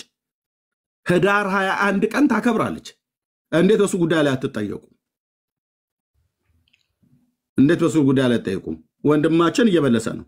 እታችሁ ረዳየ እንዲህ አይነትን እታች ለእንደዚህ አይነቶች ገና የሚረብሹ ከሆነ እታች እናወርዳለን ማለት ነው። በጨዋነት የሚያወሩ ያወራሉ፣ የሚያውቁትን ያህል ማለት ነው። በቃ የምታውቁትን ያህል ያነበባችሁትን ያህል የሰማችሁትን ያህል ማለት ነው። ሎክ ኦርቶዶክስን ዝም ብለን በሐሰት አይደለም እየከሰስን ያለው፣ ወይ ደግሞ እኔ እየከሰስኩ አይደለም። አሁን ምን እያልኩ ነው? ታቦቱ የእስራኤል ታቦት የሙሴ ታቦት እኔ እጅ ላይ ነው ያለው፣ ኢትዮጵያ ነው ያለው፣ አክሱም ነው ያለው ብላ እኔንም አስተምራኛለች። ኦርቶዶክስ አንተንም አስተምራለች፣ ታሪክ ጽፋለች። ህዳር 21 ቀን ጽዮን ማርያም ብላ የምታከብረው ታቦቱ የመጣበትን ቀን ነው። የነብፁ አቡነ ናትናኤል ፓትርያርክ ጳጳሳቱ ሁሉ የተናገሩበት ቪዲዮ አለ። ውሸት ነው እንዴ ታዲያ እያወራህ ያለሁትኝ? አይደለም። ህዝብ አያውቀውም? ያውቀዋል። ሲኤንኤን ሳይናገር በፊት ሲኤንኤን በእርግጥ አልተናገረም፣ ግን ሳይናገር በፊት ኦርቶዶክስ ተናግራ የለ እንዴ ለዓለም ይወቅልኝ ብላ ተናግራለች። ታዲያ ምንድነው ክፋቱ? የኤርሚያስ ጥያቄ መጠየቁ ምን የሚል ታቦቱ በእርግጥ መጥቷል ኢትዮጵያ? አዎ ካልክ የመጣበትን ዘመን የሚያቅ ይግባና ያውራ። ያላወቀ ደግሞ ታች ሆኖ ይስማና የሚናገሩ እኮ የሚያውቁ ሰዎች ሲናገሩ ማስታወሻ መያዝ በወረቀት ካልሆነም ደግሞ አስተውሎ መስማት። እንዴት ጥበብ መሰለህ አንተዬ! እንዴት ጥበብ መሰለህ! አስተውሉ። በጣም በመረጃ የሚያወሩ ኦርቶዶክሳውያን አሉ፣ በመረጃ የሚያወሩ የወንጌል አማኞች አሉ፣ በመረጃ ኢቭን የሚያወሩ ሙስሊሞች አሉ፣ በመረጃ የሚያወሩ አይሁዳውያን አሉ። በመረጃ የሚያወሩትን ደርዝ ባለው ነገር የሚያወሩትን እነሱን ሰምተህ ትምህርት ይሆንልሃል ማለት ነው። ያለ መረጃ ደግሞ የሚያወሩት ዝም ብሎ ግልብ የሆነ ጴንጤ ካለ ግልብ የሆነ ኦርቶዶክስ ካለ ዘለለው። እሱን ቶ 21ኛው መቶ ክፍለ ዘመን ላይ ሆነ አንተ እውቀት ትፈራለህ እንዴ? ኦኬ። ስለ ደግመህ እንዳትልክ እታች ሄደህ አንተ ሄደህ ታች ደግመህ እንዳትልክ። እሺ ወንድማችን ማቲ መቀጠል ይችላል ወንድሜ። ያኛው ስለረበሻ ነው። ኦኬ እሺ፣ ያው በሱ ስም ይቅርታ ጠይቃለሁ። ችግር የለውም። እሱን አንተ ቤተሰብህ ባሳደገህና ቤተ እምነትህ ባሳደገች ለማንም ባለጌ አንተ ለምን ይቅርታ ትጠይቃለህ? አንተ ኦርቶዶክሳዊ ነህ፣ ኦርቶዶክሳዊ ነው። በቃ አንተ ከቤተሰብ የተማርከውን ስነ ምግባር ከሃይማኖት የተማርከውን ስነ ምግባር በጨዋነት እየተነጋገርክ ነው። በቃ የምታውቀውን ያህል ትናገራለህ። ከዛ ውጭ ግዳጅ እኮ የለም። እሺ ናትሻ ምን አልከኝ ቅድም? እሺ ያው ቅድሚያ አንተም እንደተናገርከው የሚያረጋግጥልን ሲአይኤ አይደለም፣ እንደ ኦርቶዶክስ ተዋሕዶ ቤተክርስቲያን እኛ ጋር ነው የሚገኘው። አዎ እኛ ጋር ነው የሚገኘው ብለን እንናገራለን። ያው የተለያዩ ሳይንቲስቶች ደግሞ ያጠናሉ። አብዛኞቹ ደግሞ ያው ኢትዮጵያ ውስጥ እንደሚገኝ ይናገራሉ። እኛም ደግሞ ያው አክሱም እንደሚገኝ እንናገራለን። አጥንቶ መድረስ ደግሞ ያው አይደለም የሚለው አካል አጥንቶ የደረሰበትን መናገር ይችላል። ግን አሁን እንደዚሁ ከግል ጥላቻ ተነስቶ ኢትዮጵያ ኦርቶዶክስ ተዋሕዶ ቤተክርስቲያን አይገኝም ምናምን ብሎ ደግሞ መናገሩ ይሄ ምን የሚጠቅመው? አንደኛ ነገር እኮ ለድህነትም እኮ አይሆንም አይደል? አሁን የምንጠቀመው ጽላት የአዲስ ኪዳኑን ጽላት ነው አይደለም? ኦኬ እናወራለን። ለድህነት ካልሆነ ምንድን ነው የሚያደርገው? ኢትዮጵያ ውስጥ የታቦቱ ኢትዮጵያ ውስጥ መምጣት ጥቅሙ ምንድን ነው? ይሄ አንደኛ ነገር ለሀገር ገጽታና ለቅርስነት ነው እንጂ በዚህ ሰዓት የኢትዮጵያ ኦርቶዶክስ ተዋሕዶ ቤተክርስቲያን የክርስቶስን ስጋና ደም እየፈተተችበት እየተገለገለችበት አይደለም። ለክርክር የሚቀርብ ነገርም ስላልሆነ ነው። እናንተ ኦርቶዶክሶች ግን ጀዝባ ናችሁ። ይህ ሰውዬ እኮ ታቦተ ጽዮንና የሰለሞን ቀለበት ሊያዘርፍ እኮ ነው። ቦታው እንድጠቁሙት በሲስተም ነው እያጣራ ያለ። ትንሽ ይሰማችኋል? እውቀት መሰለህ ቦታውን መናገር። አንድ ሰው እንዳይናገር እዚህ ገብቶ ለማዘረፍ ሆን ብሎ እየሰራ ያለ ሰው ነው። ሌባ ነው። ለነጮች ለማዘረፍ ነው። ቦታውን ለመጠቆም በል እታች ሄደው በል ኦኬ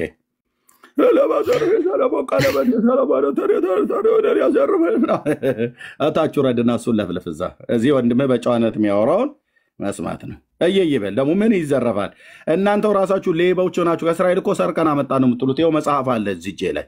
ከሌባ ሌባ ሰረቀው አይነት ነገር ካልሆነ የኢትዮጵያ ኦርቶዶክስ ተዋሕዶ ቤተክርስቲያን ከእስራኤል ቆይ ማቲ አድምጠኝ፣ አታቋርጠኝ። ቆይ አንዴ ብለህ እኔን አታቋርጠኝ። እኔ እኮ የቤቱ ባለቤት። የኢትዮጵያ ኦርቶዶክስ ተዋሕዶ ቤተክርስቲያን ታቦቱን ራሱ ሰርቄን ያመጣሁ ብላለች። መጽሐፍ አለ እጄ ላይ። ይኸው እኔ ያለ መረጃ አላወራ እና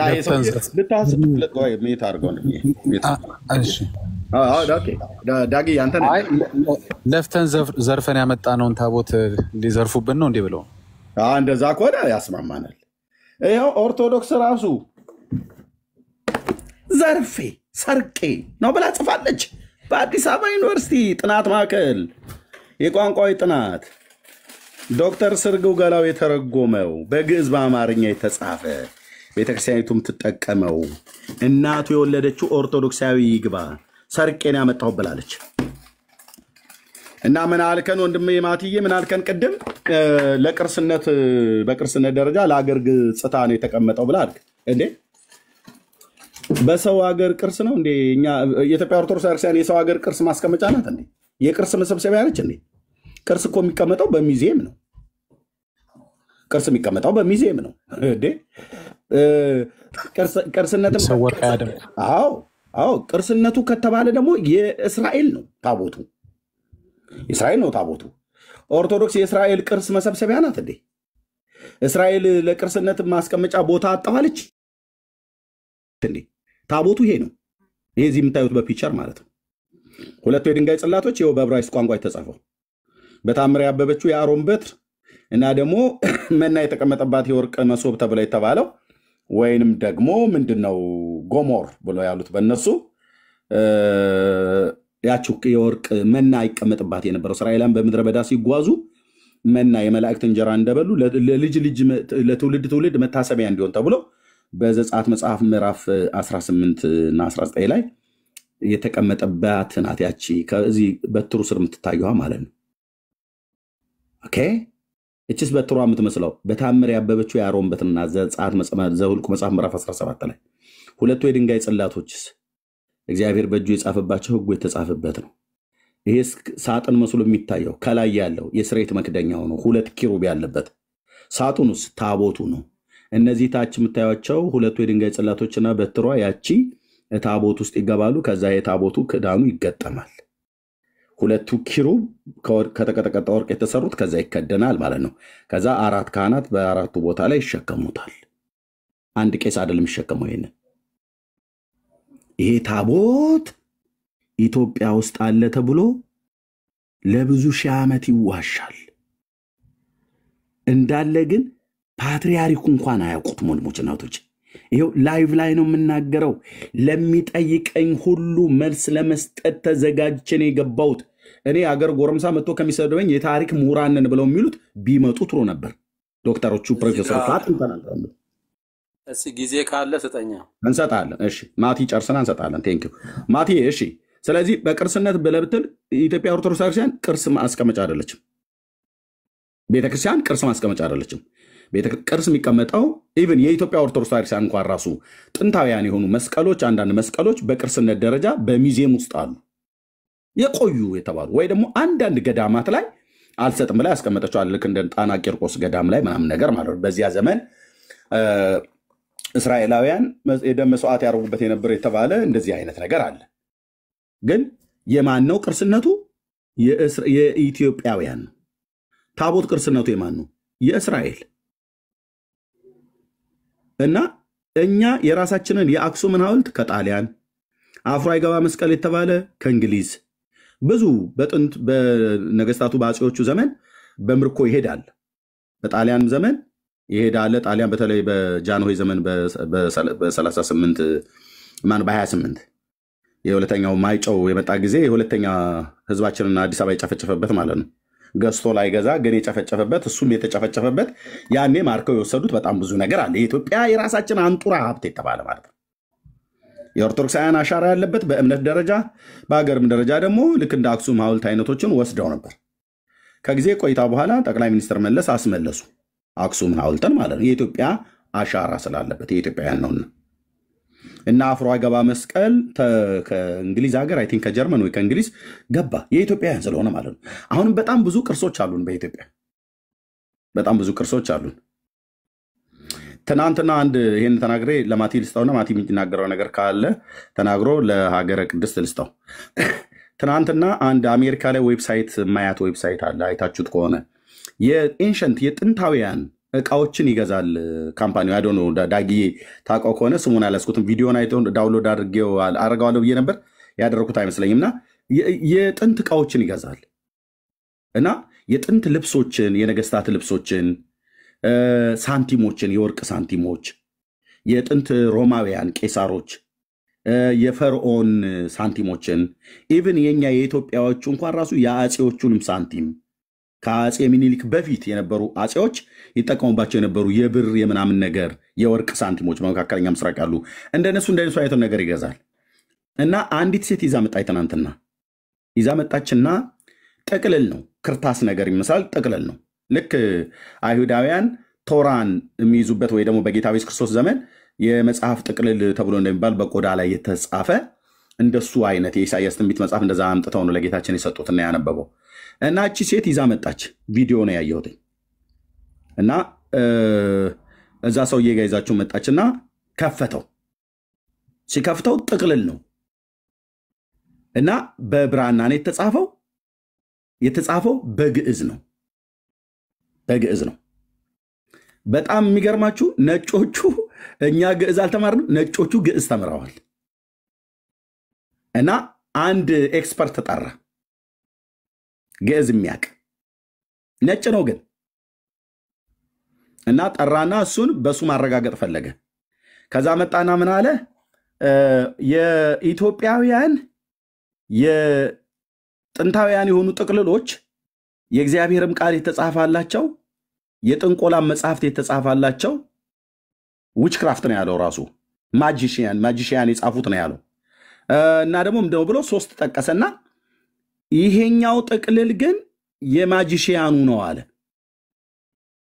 አግድመት ስላደረጉት አዙሬ ለማየት ሞከርኩኝ። አይ ቲንክ ስልክ ገባብኝ መሰለኝ ሳላነበው። እና ደግሞ ያው ቪዲዮ ላይ ስለሆነ ዙም አድርገህ ልታነበው ካልሆነ በስተቀር እኔ በዚህ ባለሁበት ሀገር ላይብረሪ ገባሁኝ። አንዴ ማነው ቤተ መጽሐፍት ምንድነው የመጽሐፍት መሸጫ ላይብረሪ ሳይሆን የመጽሐፍት መሸጫ መደብሮች አሉ። ገባሁኝና መጽሐፍ ልገዛ ማለት ነው።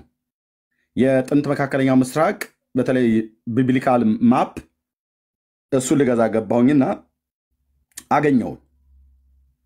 እና ገብቼ መጽሐፉን አነሳሁት፣ ገዛሁትኝ። የምንፈልገው የታሪክ መጽሐፍ ስለሆነ ማለት የጂኦግራፊ ማለት ነው። የጥንት መካከለኛው ምስራቅ በተለይ እስራኤልና አጎራባቹ የሆነ አገሮችን የነሱን ወደ 32 ፕሮፌሰሮች ናቸው ያቀናጁት እሱን የመጽሐፍ ማለት ነው። ሂስቶሪካል ቢብሊካል የሆነ መጽሐፍ ነው። እና መጽሐፉን ገዝቼው ገባሁኝ። የኛዋን ሀገር ኢትዮጵያን ከጥንት መካከለኛው ምስራቅ አገሮች ኤንሸንት ጥንታዊ ሀገር ስለሆነች አስገብተዋት ጽፈዋታል፣ ኢትዮጵያን ማለት ነው። በመጽሐፏም ሀገሬን ሳያት ደስ አለኝ። ግብፅ ተጽፋለች፣ ኑቢያ ተጽፋለች። እስራኤል ያው ዋነኛዋ ናት፣ ዋነኛዋ አቀንቃኝ ነች፣ የታሪክ ማህደር ስለሆነች። እና ሌሎቹም በዙሪያ ያሉ የአረብ ሀገሮች በሙሉ ተጽፈዋል። አረብ ሀገሮቹ በተለይ እነ ጆርዳን ያሉት የቀድሞ ሞዓብና አሞናውያን ማለት ነው። እነ ሶሪያ ተጽፈዋል፣ እነ ፍልስጤም፣ እነ ግብጾች ተጽፈዋል፣ ኤዶሚያስ ተጽፈዋል፣ አማሌቅ ተጽፈዋል፣ ኢትዮጵያ ተጽፋለች፣ ግብፅ ተጽፋለች። ኢቨን ሰሜን አፍሪካ ሞሮኮ ሁሉ ጠማን ነው፣ አልጄሪያ ተጽፏል፣ የሊቢያ ወረዳዎች ማለት ነው። በጣም ነው የሰሩት፣ በጣም ዋጋ ከፍለው ነው የሰሩት ፕሮፌሰሮቹ። እና ሳነብ ኢትዮጵያውያን የሚል ገና ማውጫው ላይ ሳይ ኬጄ መጀመሪያ የራሴን ሀገር ነው ያነበብኩት፣ የእስራኤልን እንኳን ሳላነብ። ሳነብ የኢትዮጵያውያን ተብሎ የተባለበት ሃይማኖታችን፣ ባህላዊ ሴታችን ምን እንደሆነ እነዛ ፕሮፌሰሮች ጽፈውታል። ከዛ ጥቅልል መጽሐፍ ብለው እንደዚሁ ልክ ክርታስ በግራና በቀኝ ከእንጨት ላይ የተሰራ ግን ውስጡ በቆዳ የተጻፈ እንዲህ ሲጠቀልሉት እንጨቱ ነው መጨረሻ ላይ የምትይዘው። በግራም በቀኝ መጠቅላይ ያለው ስጠቀልለው በትር ነው የሚመስለው፣ ስዘረጋው ግን መጽሐፍ ነው። እና ክርታስ ነገር ነው ተጽፏል። እና እዛ በፎቶ አስቀምጠውታል መጽሐፉ ላይ ማለት ነው። መጽሐፉን ለአንድ ፓስተር አውሼው ነው ሌላ ፓስተር ስጠኝ ብሎኝ እዚሁ በሌላ ቀን አምጥቼ አሳያቸዋለሁ። እና ሳነበው በስመ አብ ወወልድ ወመንፈስ ቅዱስ አሐዱ አምላክ ብሎ ሾታ ላይ የሚባል ህመም ያለባቸው ለእንደነሱ አይነት ሰዎች ደብተራ የጻፈው ጽሁፍ ነው ወንድሞች እናቶች። ለእነዚህ ነጮች እርግጠኛ ነኝ ግዕዝ ስለማያውቁ የኢትዮጵያውያን የጥንት መንፈሳዊ መጽሐፍት ብለው ነው ይሸጡላቸው። አሁን ይሄ የሾታ ላይ መጽሐፍ ተብሎ የሚባል የኢትዮጵያ ኦርቶዶክስ ተዋሕዶ ቤተክርስቲያንን የእውነት ስነግራችሁ ሪፕሬዘንት አያደርግም። አንድ ደብተራ የጻፈው ተንኮለኛ ሰውዬ የጻፈው መጽሐፍ ነው። እና ለነጮች እርግጠኛ ነኝ ይሄ የኢትዮጵያውያን የጥንት የመጽሐፍ ቅዱስ ጽሁፍ ነው ብለው እነሱ ግዕዝ ስለማያነቡ ያልተማሩቱ በብዙ ሺህ ብር ሊሆን ይችላል የሸጠላቸው እነዛን ሰዎች። እኚህ ሰዎች ደግሞ አምጥተው መጽሐፉ ላይ ፕሪንት አድርገውታል፣ አስቀምጠውታል። ኦኬ ችግር የለውም። እና አነበኩ ይልላችሁ ፈልጌ ነው። ይሄኛዋንም ሴትዮ ይሄ የዊችክራፍቶች መጽሐፍት ነው አለና ተምኝልኝ ምን ያህል ጊዜሽ ብሎ ሲላት $1000 እና ከዛ በላይ ነው የምሸጠው ብላለችው። ያ ሰውየውን አስጠርቶት እና ይሄ መጽሐፍ ምን ያህል ያወጣል ብሎ ቢለው ምን ቢል ጥሩ ነው ወንድሞች እናቶች? ምን ቢል ጥሩ ነው? $200 ነው የሚያወጣው አለ። ከዛ እሱ ሄደን ይሄን ብሎ ተናግሮ በቃ ይሄን መጥቶ ያረጋገጠበትን የሚቀበለውን ገንዘብ ይቀበላል። $200 ነው የሚያወጣው አላት። ከዛ ሽጭልኝ ቀንሽና በዚህ አልገዛሽም አላት። አይ አነሳው ሀሳብ ጋር የሚሄድ አይመስለኝም። አድመጣኝ እኔ ነኝ የማውቀው ወንድምዬ እኔ ነኝ የማውቀው ትንሽ አስተካክልና እድል ስጠኝና እወጣለሁ። እሰጥሃለሁ። እኔ ነኝ የማውቀው እኮ አልኩህ። ልጨርስ፣ መሀከል አትግባ። ኦኬ፣ እንዴት እንደሚሄድ እኔ ነኝ የማውቀው። ቤቱን የመራሁት እኔ፣ የከፈትኩት እኔ። አሳጥር። እሺ፣ ስለዚህ ምን አለ? $200 ነው የምሸጠው መግዛት ያለብህ ብሎ አለው። $200 ብሎ ሲለው ስንት ሸጭልኛለሽ? 200 አለችው። እሷ አልገዛሽም። ስንት ነው የምትገዛኝ? 50 አላት። ኖ 50 አልሸጥም አለችው። መጨረሻ ተስማምተው $100 ግዛኝ አለችው። $100 ሊገዙ ተስማሙ ማለት ነው። ምን ልላችሁ ፈልጌ ነው፣ ጥንታውያን ናቸው የጻፉት ተብሎ ቢባልም የእግዚአብሔር ቃል አይደለም። ኦኬ፣ ደግሞም እውነተኛ ደግሞ የሆነ ነገር አለ። አሁን ይህንን ያመጣሁት ለምንድን ነው? በብራና ላይ የተጻፈ በግዕዝ የተጻፈ ነው። ማጂሽያን የተባሉት ሰዎች ይጻፉት፣ ጠንቋዮች ወይ ደግሞ ደብተራዎች ነው የጻፉት። ጽሁፉ ግን የኢትዮጵያ ጽሁፍ ነው። ጽሁፉ የኢትዮጵያውያን ጽሁፍ ነው። የኢትዮጵያውያን ግዕዝ ነው። እሷ ግን ምናልባት ስትሰጠው ወይ ተሰርቆም ተሰጥቷት ሊሆን ይችላል። ዋቴቨር ብቻ። አሁን ምን ልላችሁ ነው? ያን መጽሐፍ አይቶ ማንም ሰው ይሄንን የሱዳን ነው ሊል አይችልም። ሱዳን በግዕዝ አትጽፍም። ማንም ሰው ይህን ጽሁፍ አይቶ ይሄ ጽሁፍ የሞሮኮች ነው ሊል አይችልም። ሞሮኮ ግዕዝ አታውቅም። በዓለም ላይ ግዕዝ ብቸኛ የኛ የኢትዮጵያውያን ቋንቋ ብቻ ነው። በኢትዮጵያ ኦርቶዶክስ ቤተክርስቲያን ለአገልግሎት የምትጠቀምበት። ስለዚህ ምን ልል ነው አሁን ያመጣሁት? ታቦትም ቢወሰድ ላው ላይ የተጻፈበት ጽሁፍ አለ። ብራናም ቢወሰድ የተጻፈበት ጽሁፍ አለ። በአረማይክም ቋንቋ ከተጻፈ አረማይክ ወይ ደግሞ በዕብራይስጥ ቋንቋ ከተጻፈ ዕብራይስጥ፣ በግዕዝ ከተጻፈ ግዕዝ። ቋንቋው የማናገረው በፐርሺያ ቋንቋ ከተጻፈ ፐርሺያውያን እነማን ናቸው? ኢራናውያን ናቸው ማለት ነው። ስለዚህ እቃው በተገኘበት እቃው ላይ ያለ ማህተምና ወይ ጽሁፍ የዛን ሀገር ማንነት ይገልጣል። ስለዚህ አሁን ያን ነገር እሷ ሸጠች እንጂ መመለስ ካለበት በቅርስነት የማን ነው ማለት ነው? የኢትዮጵያውያን ማለት ነው። ምክንያቱም በግዕዝ ነው የተጻፈው እና እንደዚህ ራሱ ይናገራል። ጽሁፉ የማናገር ጽሁፍ እንደሆነ ማናገር እንደሚጠቀምበት አሁን ይናገራል ማለት ነው። እንደዚሁም ታቦቱም ደግሞ ይናገራል ማለት ነው የእስራኤላውያን እንደሆነ። እግዚአብሔር ለእስራኤል ታቦት ሲሰጥ በጽላቱ ላይ በዕብራይስጥ ነው የጻፈላቸው። ምክንያቱስ እዛ የተሰበሰቡት የአብርሃም ልጆች ናቸው። እነሱ የሚናገሩት ዕብራይስጥ ነው። በግዕዝ ጽፎ ህጉን በግዕዝ ጽፎ አልሰጣቸውም። በኦሮምኛም ጽፎ አልሰጣቸውም። በትግርኛም ጽፎ አልሰጣቸውም። በእንግሊዝኛም ጽፎ አልሰጣቸውም። በአረብኛም ቋንቋ ጽፎ አልሰጣቸውም። ታቦቱ ቢገኝ ታቦቱ ውስጥ ያሉ ጽላቶች እላቸው ላይ እግዚአብሔር ነው የጻፈው። ዘጸአት መጽሐፍ ምዕራፍ 34 ላይ በዕብራይስጥ ቋንቋ ነው የተጻፈው። ምክንያቱም የቋንቋው ባለቤት ህዝብ ነው ታቦትና ጽላት የተሰጠው ለማለት ፈልጌ ነው ማለት ነው። ስለዚህ አሁን ቀጥል። እሺ፣ ሀገረ ቅድስት ስለዘገየ ለአንተ እድልስ 14 ጊዜ ትሰራለህ። እሺ፣ እንኳን ደህና መጣህ። ከየት ቤተ እምነት ነው? ከኦርቶዶክስ ቤተክርስቲያን ነው። እንኳን ደህና መጣህ። እንኳን ደህና ቆየኝ። የመጀመሪያው ታቦቱን ከእስራኤል ሀገር ሰርቀው አመጡት ማለት ትልቅ ስህተት ነው። ራሳቸው እስራኤላውያን ናቸው ይዘው የመጡት። ይህንን ኦርቶዶክሳውያን ወይም ኢትዮጵያን ሰረቁ ማለት በጣም ትልቅ ስህተት እንደሆነ ልትገነዘብ ይገባል። ያመጣው ግለሰብም በታሪክ የተጻፈ ነው። ሁለተኛ ደግሞ ሲአይኤ ኢትዮጵያ ላይ ይገኛል ማለቱ አንደኛ አንተ ታቦቱ የማይመለከት እኮ ስለ ታቦቱ ማንሳት የለብህም፣ መናገርም አትችልም። አንደኛ ኦርቶዶክስ ቤተክርስቲያን ሌባ ናች በማለትህ የምትጠየቅበት ይመስለኛል። ሌላው እሱኛው ተረጋጋ። ይሄኛው እንዴት መጣቃር ልንገር ላብራራልህ።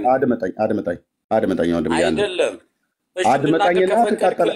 አድመጠኝና እንዴት መጣቃቅ ላብራራልህ። ትቀጥላለህ፣ ልሰጥህ ነው። አድመጠኝና ትቀጥላለህ። ኦኬ። የኢትዮጵያ ኦርቶዶክስ ተዋሕዶ ቤተክርስቲያን እደግመዋለሁ፣ ለማናደድ አይደለም። እደግመዋለሁ። አድመጠኝ ልስጥህ፣ ካልሆነ ታች ትወርዳለህ። ጠብቀህ ጊዜን አታባክን። 1 ደቂቃ አልናገርም። በቤቴ እንዳልናገር አንተ አፋፌን አትለኝም። አንተ በእኔ ላይ እየዋሻ ማለት ነው።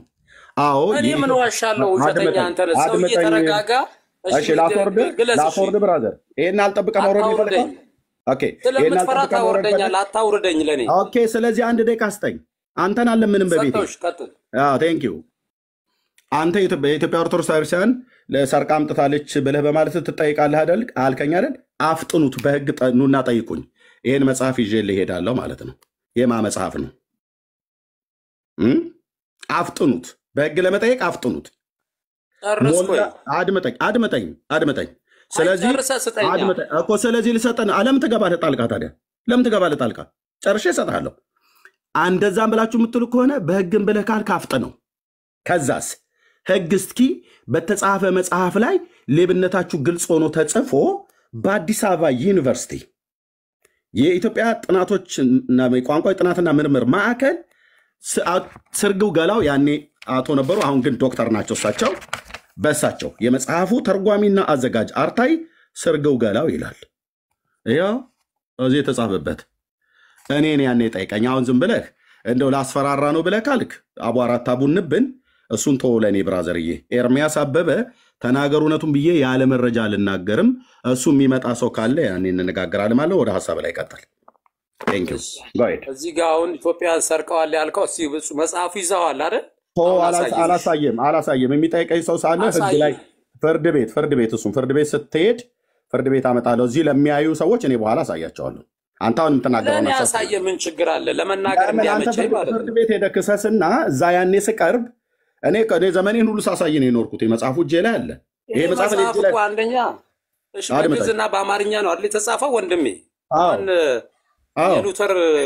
ሉተራውያን አንድ ታገሰኝ ቦኬርቶቭ ብያለሁ በኋላ እሰጥሃለሁ እሺ ቦኬርቶቭ ሰላም ሆኖ ሰላም ለአድማጮች እንዲሁም ላንተ ሰላም ነው የገባው ቴንክ ዩ እሺ ወንድሜ እሺ ሲፈን እንኳን ደህና መጣ ሲፈን አባት እንኳን ደህና ቆያችሁኝ እሺ ወንድማችን ሲአይኤ ታቦቱ ኢትዮጵያ ውስጥ ተገኘ ብሎ መሰከረልን ብለው አንዳንድ ኦርቶዶክሳውያን ጮቤ ሲረግጡ ይሰማል ሲአይኤንም ሰማ ነው ያለው ነው ሰምተዋል ብራዘር አዎ ኤርሚ አሁን አንተ ታቦቱ ኢትዮጵያ ውስጥ የለም ነው ምንድነው ሐሳብን ያልገባኝም ርዕሱ እኔማ ከድሮ ዘመን ጀምሮ እኮ የለም ነው ብዬ ሲፈናባት እሺ ታዲያ አሁን ማስረጃ አለኝ ኢትዮጵያ ውስጥ እንደሌለ ኤርሚ አለኝ እኔ ማስረጃ እኮ ስላለኝ ነው የምሞግተው እንግዲህ ያው ማስረጃ ካለ ማስረጃውን ለማየት እኔ እንግዲህ ዝግጁ ነኝ ኤርሚ ተሰርቋልን ብለናል እንግዲህ ኦርቶዶክስ ቤተክርስቲያን ሰርቃና ያመጣችው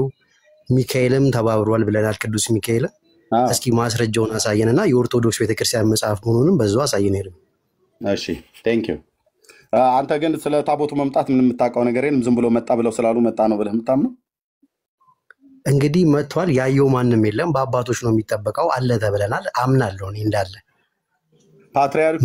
ፓትሪያርኮች በነገራችን ላይ ኤርሚዬ መኖሩም አለመኖሩ ይሄ ከመዳን ጋር የሚገናኝ ጉዳይ አይደለም ፈጽሞ ከማናችንም መዳን ጋር አይገናኝም ነገር ግን አለ እየተጠበቀ ነው በአባቶች ነው የሚጠበቀው ተብሏል እንግዲህ እኔ ገብቼ የማየቱ ንጽህናውም ስለሌለኝ አምኜ ተቀብያለሁ ነገር ግን አንተ የለም የምትለን ከሆነ እኔ ማስረጃውን ለማየት ዝግጁ ነኝ መሰረቁንም የኦርቶዶክስ ቤተክርስቲያን መጽሐፍ መሆኑንም ካሳየን እንግዲህ አይቼ መጽሐፉን ለማንበብ ሞከራለሁ እስኪ ያሳየን ቴንክ ዩ እሺ ስለዚህ አሁን እኔ ያንተን ጥያቄ ይዤ ወደ ትምህርት ከምገባ በመጀመሪያ የሚጠይቁ ሰዎች ካሉ እነሱ የሚያውቁት መረጃ ካሉ እነሱን ላውራቸው ነው ከዛ እኔ ደጋግሜ ወንድማችን ጎዶልያስ ሚዩት አድርገው ጎዶልያስ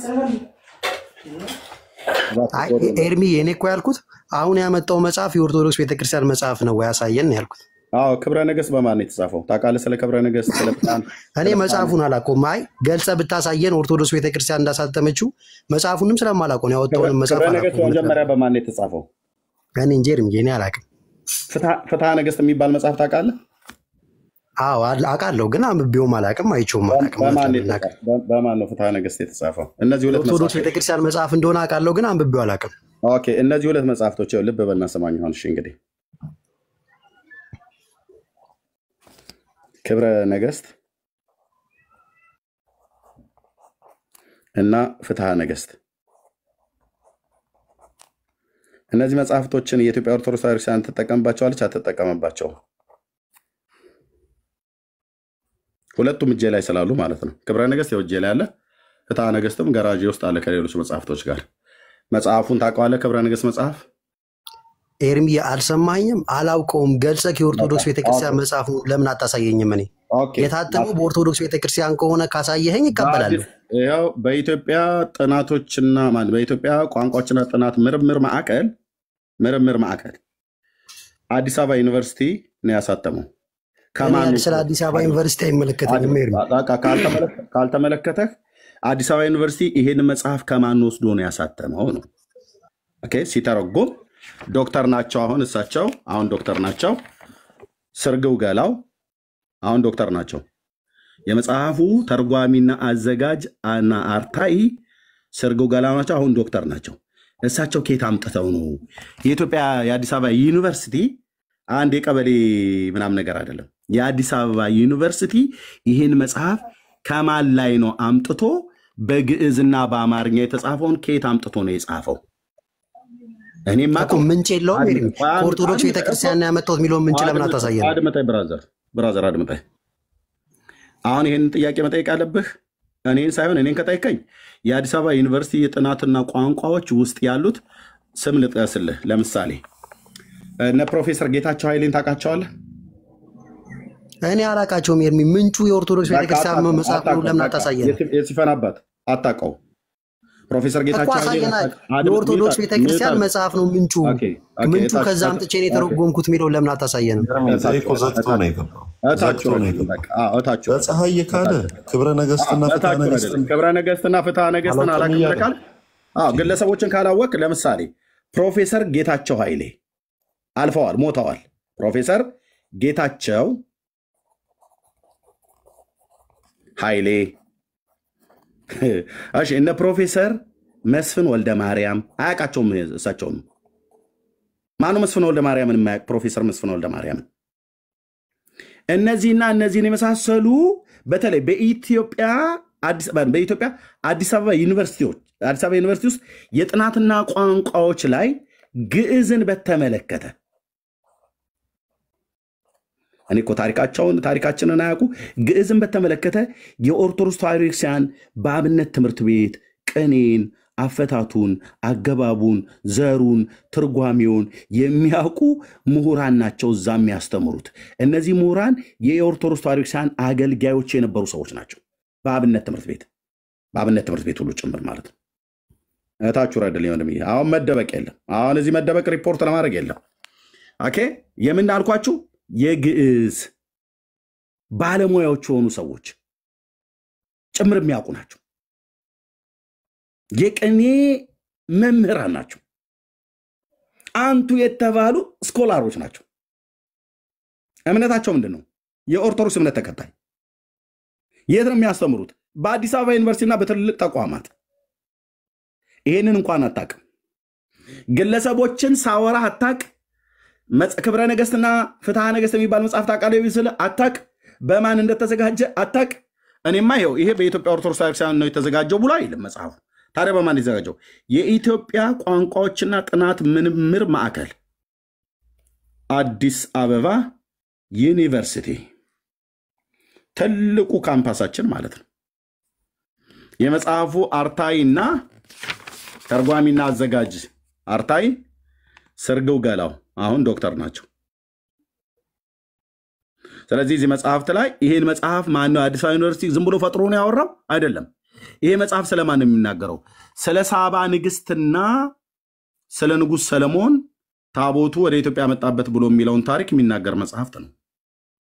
ይሄን ታሪክ የኔ ታሪክ ነው ብላ የምትለው ማናት? የኢትዮጵያ ኦርቶዶክስ ይሄን ታሪክ የምትናገረው። ህዳር 21 ቀን ጽዮን ትከብራለች ብላ የምትለው ማን ነው? ኦርቶዶክስ። ያ ጽዮን የሚከብርበት ህዳር 21 ታቦቱ መጣ የተባለበት ጊዜ ነው ማለት ቀን ነው ማለት ነው። ስለዚህ መተ እኔ ጋር እንትን አትልም ማለት ነው። ሙድ አትይዝም ማለት ነው። ሄደ መጠየቅ ዶክተር ስርግው ገላው በህይወት አሉ። ሄደ መጠየቅ ከፈለክ የአዲስ አበባ ዩኒቨርሲቲ ጥናትና ቋንቋዎች ይሄን መጽሐፍ ከየት ነው አምጥታችሁ ያተማችሁት ብለህ ጠይቃቸው። ምንጩ ግን አስረግጬ የምነግርህ ምንጩ የኦርቶዶክስ ቤተክርስቲያን ናት። ምንጩ የኦርቶዶክስ ቤተክርስቲያን ናት። ኦኬ እኔ እዚሁ ታሪክ የሀገሬን ታሪክ እዚሁ ላስተምርህ እንዴ? ሄደህ ገብተህ ትምህርት ቤት ተማር። ኦኬ እሺ ወንድሞች እና እህቶቼ፣ ስለዚህ ማቲ የምትለው አለ? አረ ብዙ ነገር አለ። ያው ድል ስላልሰጠኝ ነው እንጂ ሰጣው። እንግዲህ ምናልባት ሌሎቹ እንዲያወሩ ብዬ ነው እድል የሰጠሁት የነበረው። የምትለው ካለ መቀጠል ይችላል። ኦኬ ቆይ፣ እዚህ ጋር የነበረው ቅድም ገብቶ ነበር። እሺ ሜላ ነው ሜላ ወየ እንኳን ደህና መጣህ። እንኳን ደህና ጠበቃችሁ። እሺ ከየት ቤተ እምነት ነው ወንድማችን? ኦርቶዶክስ ነኝ። እሺ እንኳን ደህና መጣ። ይሄን ታሪክ ታውቀዋለህ ወንድማችን? ማለት ከብዙ በጥቂቱ እንደዚሁ አውቀዋለሁ። ማለት ታቦቱ ኢትዮጵያ ውስጥ እንዳለ ምናምን አውቃለሁ። ቴንክ ዩ። ይሄንንስ መጽሐፍ ታውቀዋለህ? ይሄንን መጽሐፍ አውቀዋለሁ።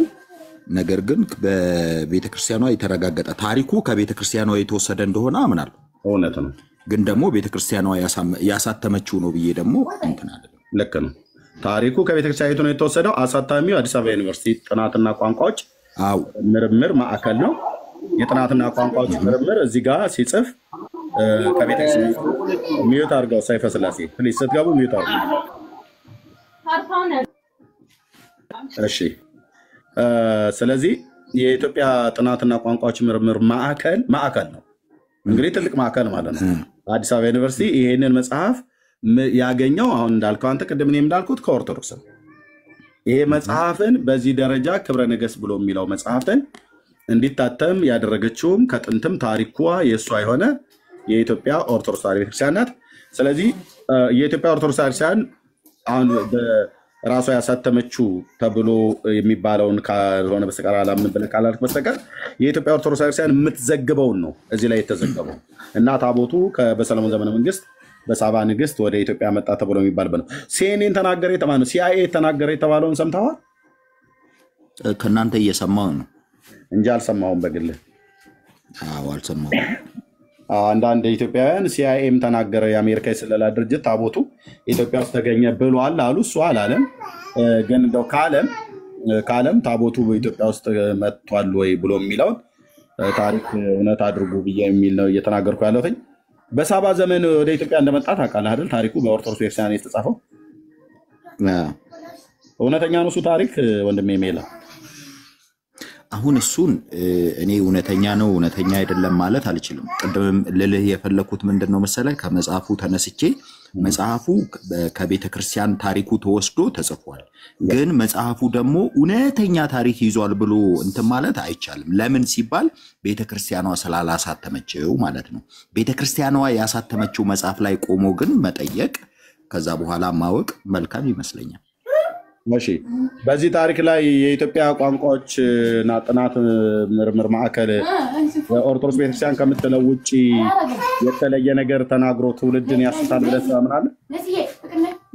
አሁን ሊኖር ይችላል። ለምንድን ነው መሰለ ይሄንንም ኖ በግለሰቦች ሊሆን ይችላል። እኔ አዲስ አበባ ዩኒቨርሲቲ የኢትዮጵያ ጥናትና የኢትዮጵያ ቋንቋዎችና ጥናት ምርምር ማዕከል መንግስት ነው። ይሄ መንግስት ነው ማለት ይሄ ግለሰብ አይደለም።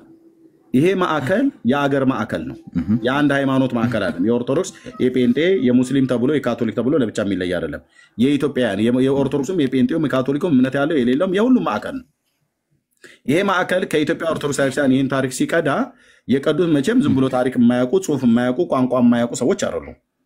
ይህን መጽሐፍ አሁን የተረጎሙት እኚህ ሰው ስርግው ገላው ዶክተር ናቸው። አሁን ዩኒቨርሲቲው የሚያምንባቸው ናቸው። ስለዚህ እሳቸው ሲተረጉሙት የአዲስ አበባ ዩኒቨርሲቲም ሲያስተረጉም ለትውልድ መማሪያ ይሆን ዘንድ ነው። ስለዚህ የኢትዮጵያ ኦርቶዶክስ ቤተክርስቲያን ከምትናገረው የተለየ እሷ የተናገረችው ላይ ሌላ ስህተት ጨምሮ ይጽፋል ብለህ ይሄን ማዕከል ተጠረጥረዋለህ? ዩኒቨርሲቲውን ተጠረጥረዋለህ? አንዳንዴ እማምነው ነገር ምንድን ነው መሰለህ፣ መንፈሳዊ ነገር እና ዓለማዊ ነገር ትንሽ የተደበላለቀ ማለት የማይገናኝ ነገር ነው። ተጠረጥረዋለህ ዩኒቨርሲቲው? አዎ ጠረጥረዋለሁ። ለምን እንደ ታሪክ ነው እሱ እየጻፈ ያለው። እንደ ታሪክ ደግሞ ኢትዮጵያን የሆነ በቃ ሰዎች ተመስጠው ወይንም ደግሞ የሆነ ስቧቸው አንብበውት ታሪክ እንዲይዙ አድርጎ ነው የሚጽፈው እንጂ እውነተኛ ይሄ መንፈሳዊውን ነገር አውቆ አይደለም የሚጽፈው። እሱ መንፈሳዊው ነገር ታውቆና ተረጋግጦ የሚጽፈው በቤተክርስቲያን። ይሄን መጽሐፍ አላነበብኩም አይደል ሜላ? አላነበብኩትም። ባላነበብከው ነው የአዲስ አበባ ዩኒቨርሲቲ ሁሉ ተጠረጥረዋለሁ ብለህ የምትለው አንብበህ አረጋግጠህ ማለት። እኔ አሁን በቤተክርስቲያን የታተሙ መጽሐፍቶችን አምኜ አንብቤ ጥያቄ ካለኝ እዛ ላይ ጠይቃለሁ። ለምሳሌ የውጪ ወይ መንግስት ወይ ደግሞ የሆነ ግለሰብ ያተመው ነገር ላይ ደግሞ ምንም ማለት አልችልም። እሺ በቤተክርስቲያኒቱ የታተመውን አንብበዋል? ያነበብኳቸው አሉ፣ ያላነበብኳቸው ደግሞ ብዙ አሉ። ክብረ ነገሥት በኢትዮጵያ ኦርቶዶክስ ቤተክርስቲያን የታተመውን አንብበዋል? አላነበብኩትም። አይ አላነበብከውም። እሺ ይሄንስ በዩኒቨርሲቲ የታተመውን አንብበዋል? አላነበብኩትም። እሱ አላነበብከውም። ሁለቱንም ሳታነበው ነው ወንድም እያሳየት የምትሰጠው።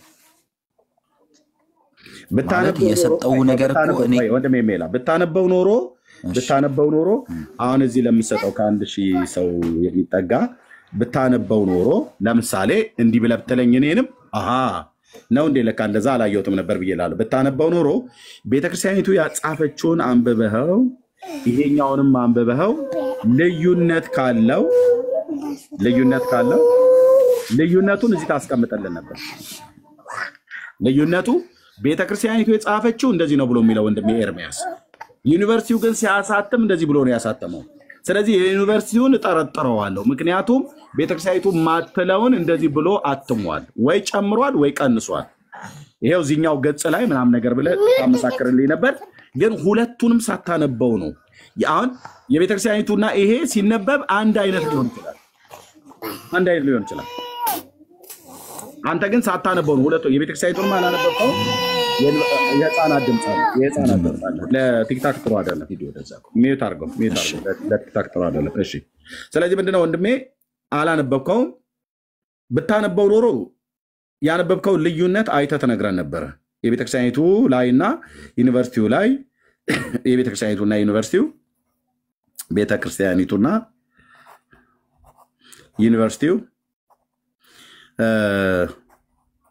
ዩኒቨርሲቲው ያሳተሙት ልዩነት አለው ተመሳሳይነትም አለው ብለህ ተመሳሳይነቱ ይሄ ኦኬ ልዩነቱ ደግሞ ይሄ ብለህ ታሳየን ነበር። ሁለቱንም ባላነበብክበት ነው ሐሳብ የምትሰጠው። ይሄ ደግሞ አግባብ አይሆንም። አሁን ለምሳሌ እኔ ኤርሚ እዚህ ላይ እኮ ሐሳብ የሰጠው ለምንድን ነው መሰለ ማለት እኔ በዚህ ላይ ላወራ አይደለም የገባሁት፣ ግን እዚህ ጋር ከጠየቅከኝ አይቀር የጠየቅከኝን ጥያቄ ልመልስልህ ብዬ ነው። የምመልስልህ ደግሞ እንዴት ነው? ለምሳሌ እኔ ፕሮቴስታንትን ስወቅስ ከፕሮቴስታንት ጋር የሚገናኙ ወይንም ደግሞ ፕሮቴስታንቶች ያመኑበትን ነገር ይዤ መጥቼ ነው እንጂ መናገር ያለብኝ ዝም ብዬ ከሆነ ቦታ አምጥቼ ፕሮቴስታንቶች እንዲህ ናቸው ማለት የለብኝም። ለምን እነሱ የያዙትን ነገር ይዤ ወንጌል ከሆነ የምሰራው በፍቅር ወንጌልን እሰብካለሁ። ከዛ ውጪ ከነሱ ጋር የማይገናኝ ነገር ለምሳሌ ቅድም የገባው ሰው እያለ ሉተራን ምናምን ብሎ ተሳድቦ የወጣው ማለት ነው። እንደዛ ወንጌል አይሰራም፣ እንደዛ ወንጌል አይሰበክም። ሁሉም ሰው ሲገባ በፍቅር በትህትና ክርስትናችንን እንደዚህ ነው መግለጥ ያለብን አይደል እንዴ? በፍቅር በትህትና አንተም የምትጠይቀኝን ጥያቄ የምችለው መልሼ የማልችለውን ደግሞ ጠይቄ እመጣለሁ፣ ወይንም ደግሞ ለወደፊት አነባለሁ ብዬ እንትላለሁ። አንተም ደግሞ ስትጠይቅ የሆነ በፍቅር ቢሆን ብዙ ታውቃለህ፣ በጣም አንብበሃል፣ በጣም ብዙ አገላብጠሃል፣ ብዙ ነገሮችን ይዘሃል። ነገር ግን በፍቅር ቢሆን በጣም ብዙ ሰዎች እንዲያውቁ ማድረግ ትችላለህ። በጣም ብዙ ሰዎች ደግሞ እንዲለወጡ ማድረግ ትችላለህ ብዬ እቺን ሐሳብ ለሰጥ ነው የመጣሁት። ይሄ ማስታወቂያ ልናገር እችላለሁ። እሺ እዚህ ጋር ያላችሁ ሰዎች አንዴ 500,000 እንሙላ። ታብታቡን ቶሎ አድርገን 500,000 እንሙላ። እናፍጥ ነው 500,000 እንሙላ። ቅዱሳን እዚህ ጋር ያላችሁ። ሌላው ኤርሚዬ ሚላን እንደጠይቅ የምፈልገው በጣም ጥሩ ልጅ ነው። ጸባዩን በጣም ዝግ ብሎ ነው የሚያወራው። ታቦተ ጽዮን ኢትዮጵያ ውስጥ ለመኖሩ ራሱ እሱ ከየትኛው መጽሐፍ አንብቦ ነው ማስረጃ አለኝ ብሎ የሚናገረው? እራት ልብላ እዛው ጠይቀው። ጎሄድ አውሩ። እሺ ምን አልከኝ ቅዱሴ? ሚላ ሰላም፣ እንዴት ነህ? እግዚአብሔር የተመሰገነ ይሆናለሁ። ታቦተ ጽዮን በኢትዮጵያ ያለች ብለህ ነው የምታምነው አንተ? ቤተክርስቲያን አስተምራኛለች። ያው እሱ ያው ለድህነቴ ብዙ እንትን ስለሌለ ጥሩ በቃ ታምናለህ አለ ካለችን ታሪኩን ተቀብየዋለሁ። ስለ ድህነት አልጠየቅኩም። ከየትኛው ማስረጃ ከየትኛው መጽሐፍ ነው መኖሩን ያወቀው? እስቲ መጽሐፉን ብጠቁመን። አሁን እኮ መኖሩን እኔ አረጋግጫለሁ አላልኩም። ቤተክርስቲያን አስተምራኛለች። እኛ ጋር ከየትኛው መጽሐፍ አስተማረች? አይነት ቦታ ከየትኛው መጽሐፍ አስተማረች? አላውቅም። እንግዲህ የቤተክርስቲያኗን የታቦት እንግዲህ ታቦቱን እኔ የማውቀው በብሉይ ኪዳን ላይ በመጽሐፍ ቅዱስ ላይ በብሉይ ኪዳን ላይ የሚጠቀስ መጽሐፍ ታቦት እንዳለ አውቃለሁ። ያንን ታቦት ደግሞ እንዴት ነው አሁን ኢትዮጵያ ላይ አለ ይባላል ምናምን ብዬ እንትን ስል በእኔ አካባቢ ያሉ አባቶች አው ኢትዮጵያ ላይ አለ የቤተክርስቲያኗ የምታስተምርበት እንትን አለ ምናምን ብለው ይነግረውኛል። ያንን ፈልፍዬ አላወኩም። አሁን የኔ ያለማወቅ ችግር እንጂ ቤተክርስቲያኗ ማስረጃ የላትም ማለት ወንድም የሚል ላይ። ስለዚህ አንተ ዝም ብሎ በአፈ ታሪክ ከአባቶች በሌጀንድ የሰማሁ እንጂ መጽሐፍም ማስረጃም በፕራይመሪ ሶርስም ሰከንደሪ ሶርስም ምንም ያጠናኸውም የምታውቀውም ነገር የለም። ዝም ብሎ ስላሉ ነው ያመንከው። ስላሉ ሳያዩ የሚያምኑ ይሌላ ሳያዩ የሚያምኑ አሁን እኔ ኧረ እየቀለድኩ ነው። በቃ የሚል ላይ አንብበህ ስትመጣ አውቀህ ስትመጣ ብናወራ አይሻልም? በጨበጣ ከምንዋጋ በታቦት ላይ ሳይሆን በሌላ ጉዳይ ላይ ማውራት ይችላል። በቃ የታቦቱን ስንጨርስ በሌላ ጉዳይ ሌላ ጊዜ ትመጣለህ። ርዕስ ስንቀይር ከዚህ ርዕስ አንወጣም እኛ ወይ ነገ ምናምን በድነት ጉዳይ ላይ ምናምን እናወራለን። ከዛ ትመጣለህ። ኦርቶዶክስ አይደለም የሚሉ እኔ ኦርቶዶክስ ነኝ። ተዋቸው አውቀው ስምህን ለማጥፋት ነው። ተዋቸው። እንደውም አመሰግናለሁ። ምርጥ ኦርቶዶክስ ነው። በክርስትና ማለት በንግግሩም በምኑም ሰከን ብሎ የሚያወራ ኦርቶዶክስ ነው። ጌታ ይባርክ። መልካም ቀን። አሜን። ማቲ ቀጥል። ኤርሚ ምግብ እየበላ ስለሆነ ቀጥል። እሺ አመሰግናለሁ ድጋሚ ከረጅም ሰዓት በኋላ እድል ስለሰጣችሁ። ያው ግን እዚህ ጋር ስንነጋገር ያው መሰዳደብ የለብንም። ቅድም የተሳደቡ ልጆችም አሉ። ያው እነሱም ስህተትን የሰሩት ግን ደግሞ ያው መሳደብ የሌለብን በሁለታችንም ወገኖች ያለን ይመስለኛል። እና እናንተም ስትሳደቡ ያው እንደኔ እንደ አንድ ኦርቶዶክስ ይሰማኛል ኦርቶዶክስ ቤተክርስቲያን ሲሰደብና በዛ መልኩ ባይሆን የተሻለ ነው። ያው ፍሬ እንድናፈራ አይደል እዚህ ጋር የተገናኘ ነው የምንነጋገረው የሆነ ነገር ፍሬ ለመያዝ ነውና በዛ መልኩ ቢሆን የተሻለ ነው። እና ወደ ተነሳን ማቲከኛ ማን ነው ከኛ የተሳደበው? ማንንም የተሳደበ የለም። ኤኒዌይስ አንተ ታቦተ ጽዮን አለ ብለህ ታምናለህ? አዎ አምናለሁ። እሺ ማስረጃ አለ?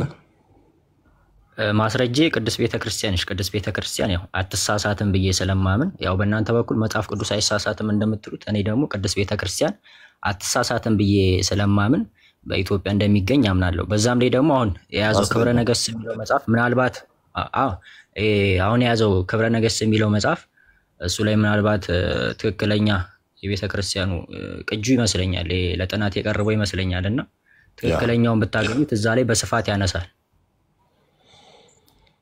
እሺ ታቦተ ጽዮን በኢትዮጵያ እንዳለ ያወቀው ወይም የሰማኸው ከየት ነው? ከየትኛው ማስረጃ? መጽሐፍ ቅዱስ ነው ምንድነው? እስቲ እሱን ብትነግረን ብዬ ነው። ቅዱስ ቤተክርስቲያን እኔ አሁንም ነገርኩ ከቅዱስ ቤተክርስቲያን ነው።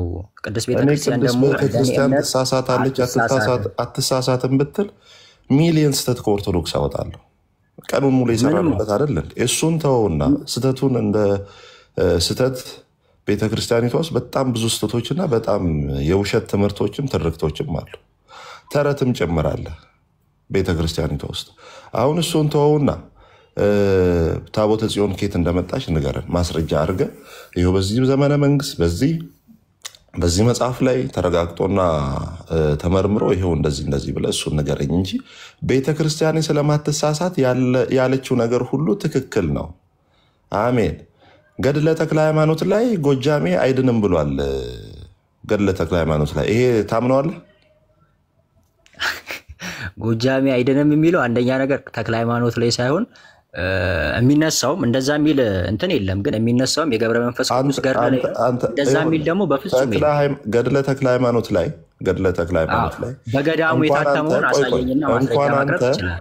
እንኳን አንተ እና አበበ ያረጋል ይሄ ትምህርት ትክክል አይደለም ብሎ ቀይሯል። ኦርቶዶክስ ስተት እንዳለባት ትንሽ ነገር ልንገር። የመጀመሪያው ተአምረ ማርያም በራሱ በቤተክርስቲያኒቷ ውስጥ ራሱ ተስተካክሏል። ስተት እንዳለባት በደንብ አድርገን እየሰራን እያሳወቅን ስንል ቤተክርስቲያኒቷ ራሷን እያስተካከለች ከማስረጃ ጋር ግን ቢሆን አይሻልም? ማቲ መጽሐፏን እያስተካከለች ምን እያለች ነው? ኦርቶዶክስ ስተት የለባትም ለምትለው እልፍ ስተቷን ይኸው እየዘረገፍን ስለሆነ እሱን ተወው። እሱን ተወውና ዋናው ሀሳብ ላይ እናወራ። ታቦተ ጽዮን ለመምጣቷ ከየት ማስረጃ አገኘ? ማስረጃው ጋር በደንብ አድርገህ አስረዳል። ይኸው ትክክለኛው የቤተ ክርስቲያኑ መጽሐፍ የሆነው ክብረ ነገሥት ላይ ይናገራል። በንግስት ሳባ ዘመን በቀዳማዊ ሚኒሊክ እንደገባ ይናገራል። በቀዳማዊ ሚኒሊክ ከንጉስ ሰለሞን እናንተ እንደውም አሁን ላይ ተሰርቆ ምናምን የሚል ነገር አለ። ግን ተሰርቆ የሚሆን ምንም ይሁን አንደኛ ነገር የእግዚአብሔር ፈቃድ ስለሆነ ነው ኢትዮጵያ ውስጥ የተገኘው። ለምን ብትል በፍልስጤማውያን ተማርክ አልነበረ? ያኮ የእግዚአብሔር ፈቃድ ስለሆነ ነው። እስራኤላውያን ስለበደሉ አይደል? አሁንም እንደዛው በኢትዮጵያ ሊገኝ የቻለው በእግዚአብሔር ፈቃድ ነው ብለን እናምናለን። ግን እናንተ እንዳላችሁ ተሰርቆም ሳይሆን ተሰርቋል። ይሄው ክብረ ነገሥትን እኮ እያነሳሁልህ እኮ ክብረ ነገሥት ላይ ምንድን ነው የሚለው? ቲፒካሊ የትኛው ፔጅ የትኛው ገጽ ላይ ምንድን ነው የሚለው? እስኪ ላውጣ። ገጹንና ምዕራፉን ልጠቅስልህ አልችልም። ምናልባት ካነበብኩት በጣም የቆየ ነው። ግን አንድ መጽሐፍ ልጠቁምህ ከፈለግ። እሺ ጠቁመኝ መጽሐፉን። አስፈላጊ ከሆነ በዲያቆን ዳንኤል ክብረት የተጻፈው ታቦተ ጽዮንን ፍለጋ የሚለው መጽሐፍ ካገኘ እሱ ላይ ያው ሳይንቲስቶችም ያስቀመጡት እንትን አለና ኮንክሉዥን ስላለ እሱ ማየት ይችላል። እሱም መጽሐፍ አለን። ዲያቆን ዳንኤል ክብረት ማህበረ ቅዱሳን የተረጎመው ዲያቆን ዳንኤል ክብረት ሳይሆን የተረጎመው ታቦተ ጽዮንን ፍለጋ እጄ ላይ ያለ መጽሐፉ። ዲያቆን ዳንኤል ክብረትም ደግሞ ከአቡነ ተክለ ሃይማኖት ታሪክ ጋር የጻፈው ኢትዮጵያዊ ሱራፌ ብሎ የሚለውን መጽሐፍ በጣም ብዙ ቮሊዩም ያለው እጄ ላይ ያለ፣ እኔ በሙሉ እጄ ላይ ያለ መረጃዎች። ኦኬ ከፈለክ ገራጅ እሱም ላይ ወንድሜ አሁን እሱን አንብበዋል። ታቦተ ጽዮን ፍለጋ ግርሃን አንኮክ የጻፈውን አንብበዋል። እኔ ገና በሀገሬ በኢትዮጵያ ሳልሆን እሱን ያነበብኩት አሁን አምጥቼው እጄ ላይ ያለ አንብበዋል። እሱ መጽሐፍ አላነበብከውም? ለምንድን ነው? በጣም ብዙ ጊዜ ማቴ ልብ ብለህ ስማ። በጣም ረጅም ጊዜ ስለሆነ ነው እንጂ አንብቤዋለሁ። ኤርሚ ሙሉን አንብበዋል? በጣም ሙሉን አንብቤዋለሁ። ታስታውሰዋለህ ታሪኩን? እንደውም መጨረሻ ላይ ሲዘጋ እኮ እንደውም አንድ የማያስቀምጠው ነገር አክሱም ላይ ይገኛል ማለት ብሎ ማስቀመጥ ሳይሆን ኢትዮጵያ ውስጥ እንደሚገኝ ብቻ ነው የሚያስቀምጠው። ግን ቦታውን ስፍራውን ምናምን አይጠቅስም። ስለዚህ ካወቅከው አስታውሰኝ።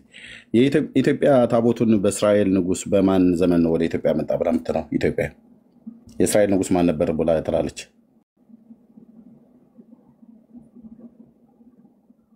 ማቲ ግርሃን አንኮክ በማን ዘመን ነው ታቦቱ ወደ ኢትዮጵያ መጣ ብሎ የጻፈው?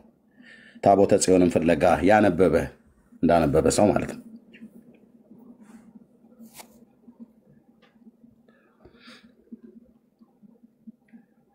ማቲ ማይክ ሚዩት ነው። ማይክ ሚዩት ነው። ክፈትና አውራ።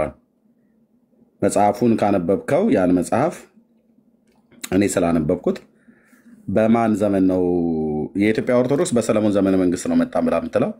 ግርሃን አንኮክ በማን ዘመን ነው ታቦቱ ወደ ኢትዮጵያ መጣ ብሎ የጻፈው?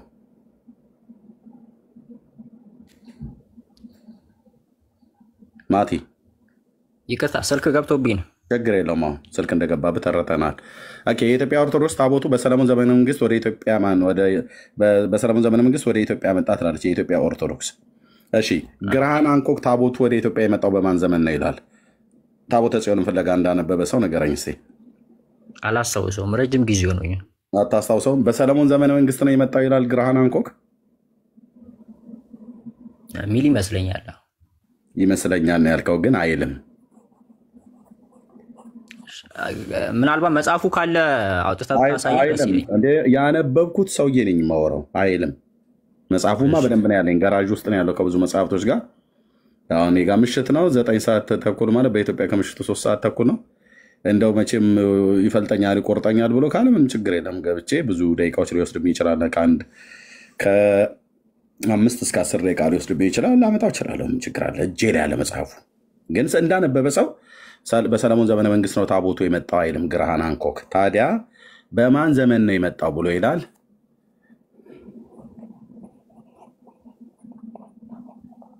በምናሴ ዘመን የይሁዳው ንጉስ ምናሴ እሱ በነገሰ ዘመን ነው ታቦቱ ወደ ኢትዮጵያ መጣ ብሎ የሚለው ግርሃን አንኮክ። ለምን ተብሎ ቢባል በሰለሞን ዘመነ መንግስት እስራኤላውያን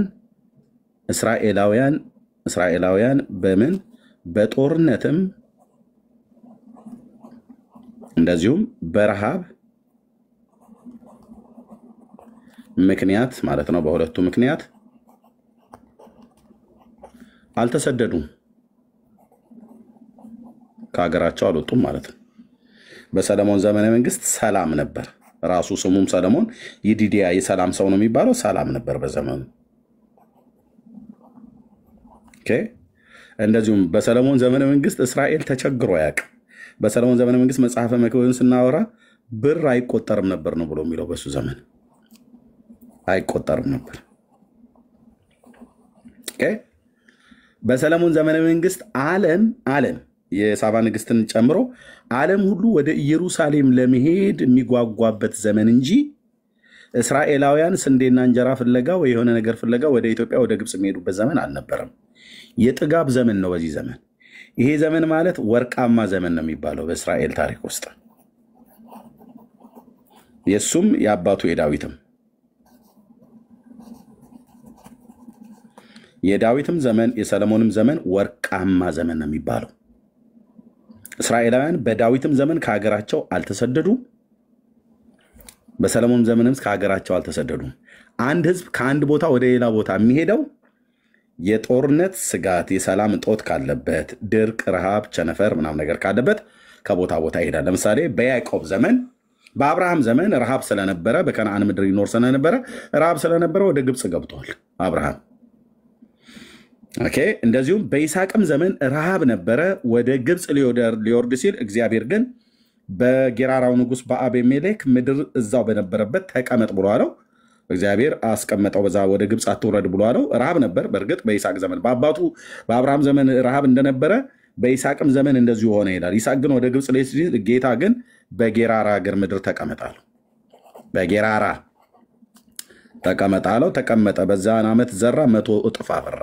ይስሐቅ አልሄደም ማለት ነው። ኦኬ በያዕቆብ ዘመን ደግሞ አባታችን ያዕቆብ በነበረበት ዘመን ያዕቆብ በሱ ዘመን ደግሞ ረሃብ ሆነ። 12 አባቶችን ይዞ አጠቃላይ 70 ነፍስ ሆኖ ወደ ግብጽ ግባ አለው ጌታ። ወደ ግብጽ ገባ። ስለዚህ አንድ ህዝብ ከአንድ ሀገር ወደ አንድ ሀገር የሚሄደው ወይ በረሃብ ነው በድርቅ ወይ በጦርነት ነው። በሰለሞን ዘመነ መንግስት ጦርነትም ረሃብም አልነበረም በእስራኤል። ስለዚህ የእስራኤል ህዝብ በሰለሞን ዘመነ መንግስት አምላካቸው እግዚአብሔር አምላካችን እግዚአብሔር የምን አምላካቸው አምላኬ ራሴ እኔስ አምላካችን እግዚአብሔር በእስራኤል መካከል በደመና ይገለጥ ነበር። በሙሉ ክብሩ በቤተ መቅደስ ውስጥ ነበር። ኦኬ ነበረ። ስለዚህ ክብሩ እዚህ ያለ በእግዚአብሔር ክብር ከሰማያት መጥቶ ቤቱን ሞልቶት ሳለ አንደኛ ጌታ አለ። ጌታ ባለበት ሰላም አለ።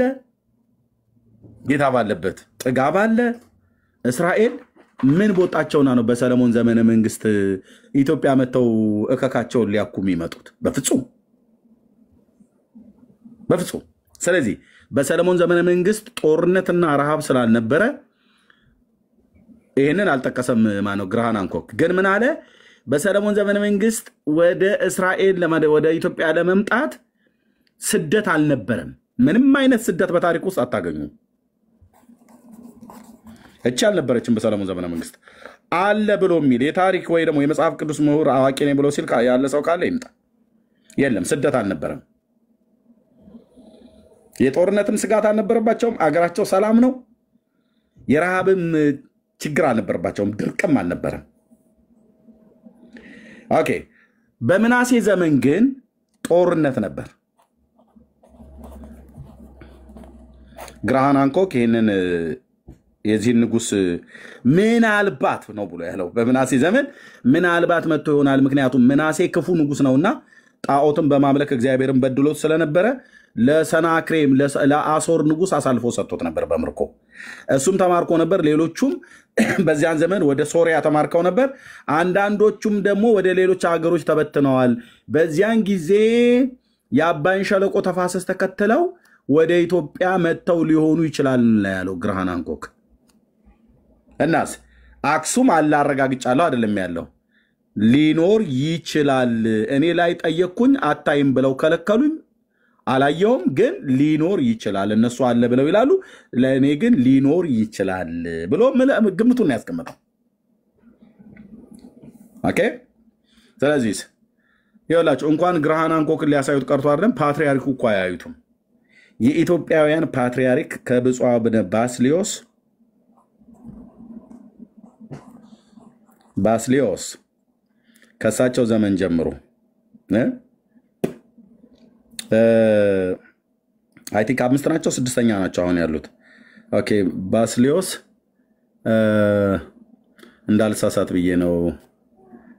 ተክለ ሃይማኖት ጳጳሱ ማለት ነው። ሃይማኖት ቴዎፍሎስ ናቸው። ከቴዎፍሎስ በኋላ ናቸው። ቴዎፍሎስ ደርግ ያስገደላቸው ናቸው። ባስልዮስ ቴዎፍሎስ ተክለ ሃይማኖት ነው የሚሄደው።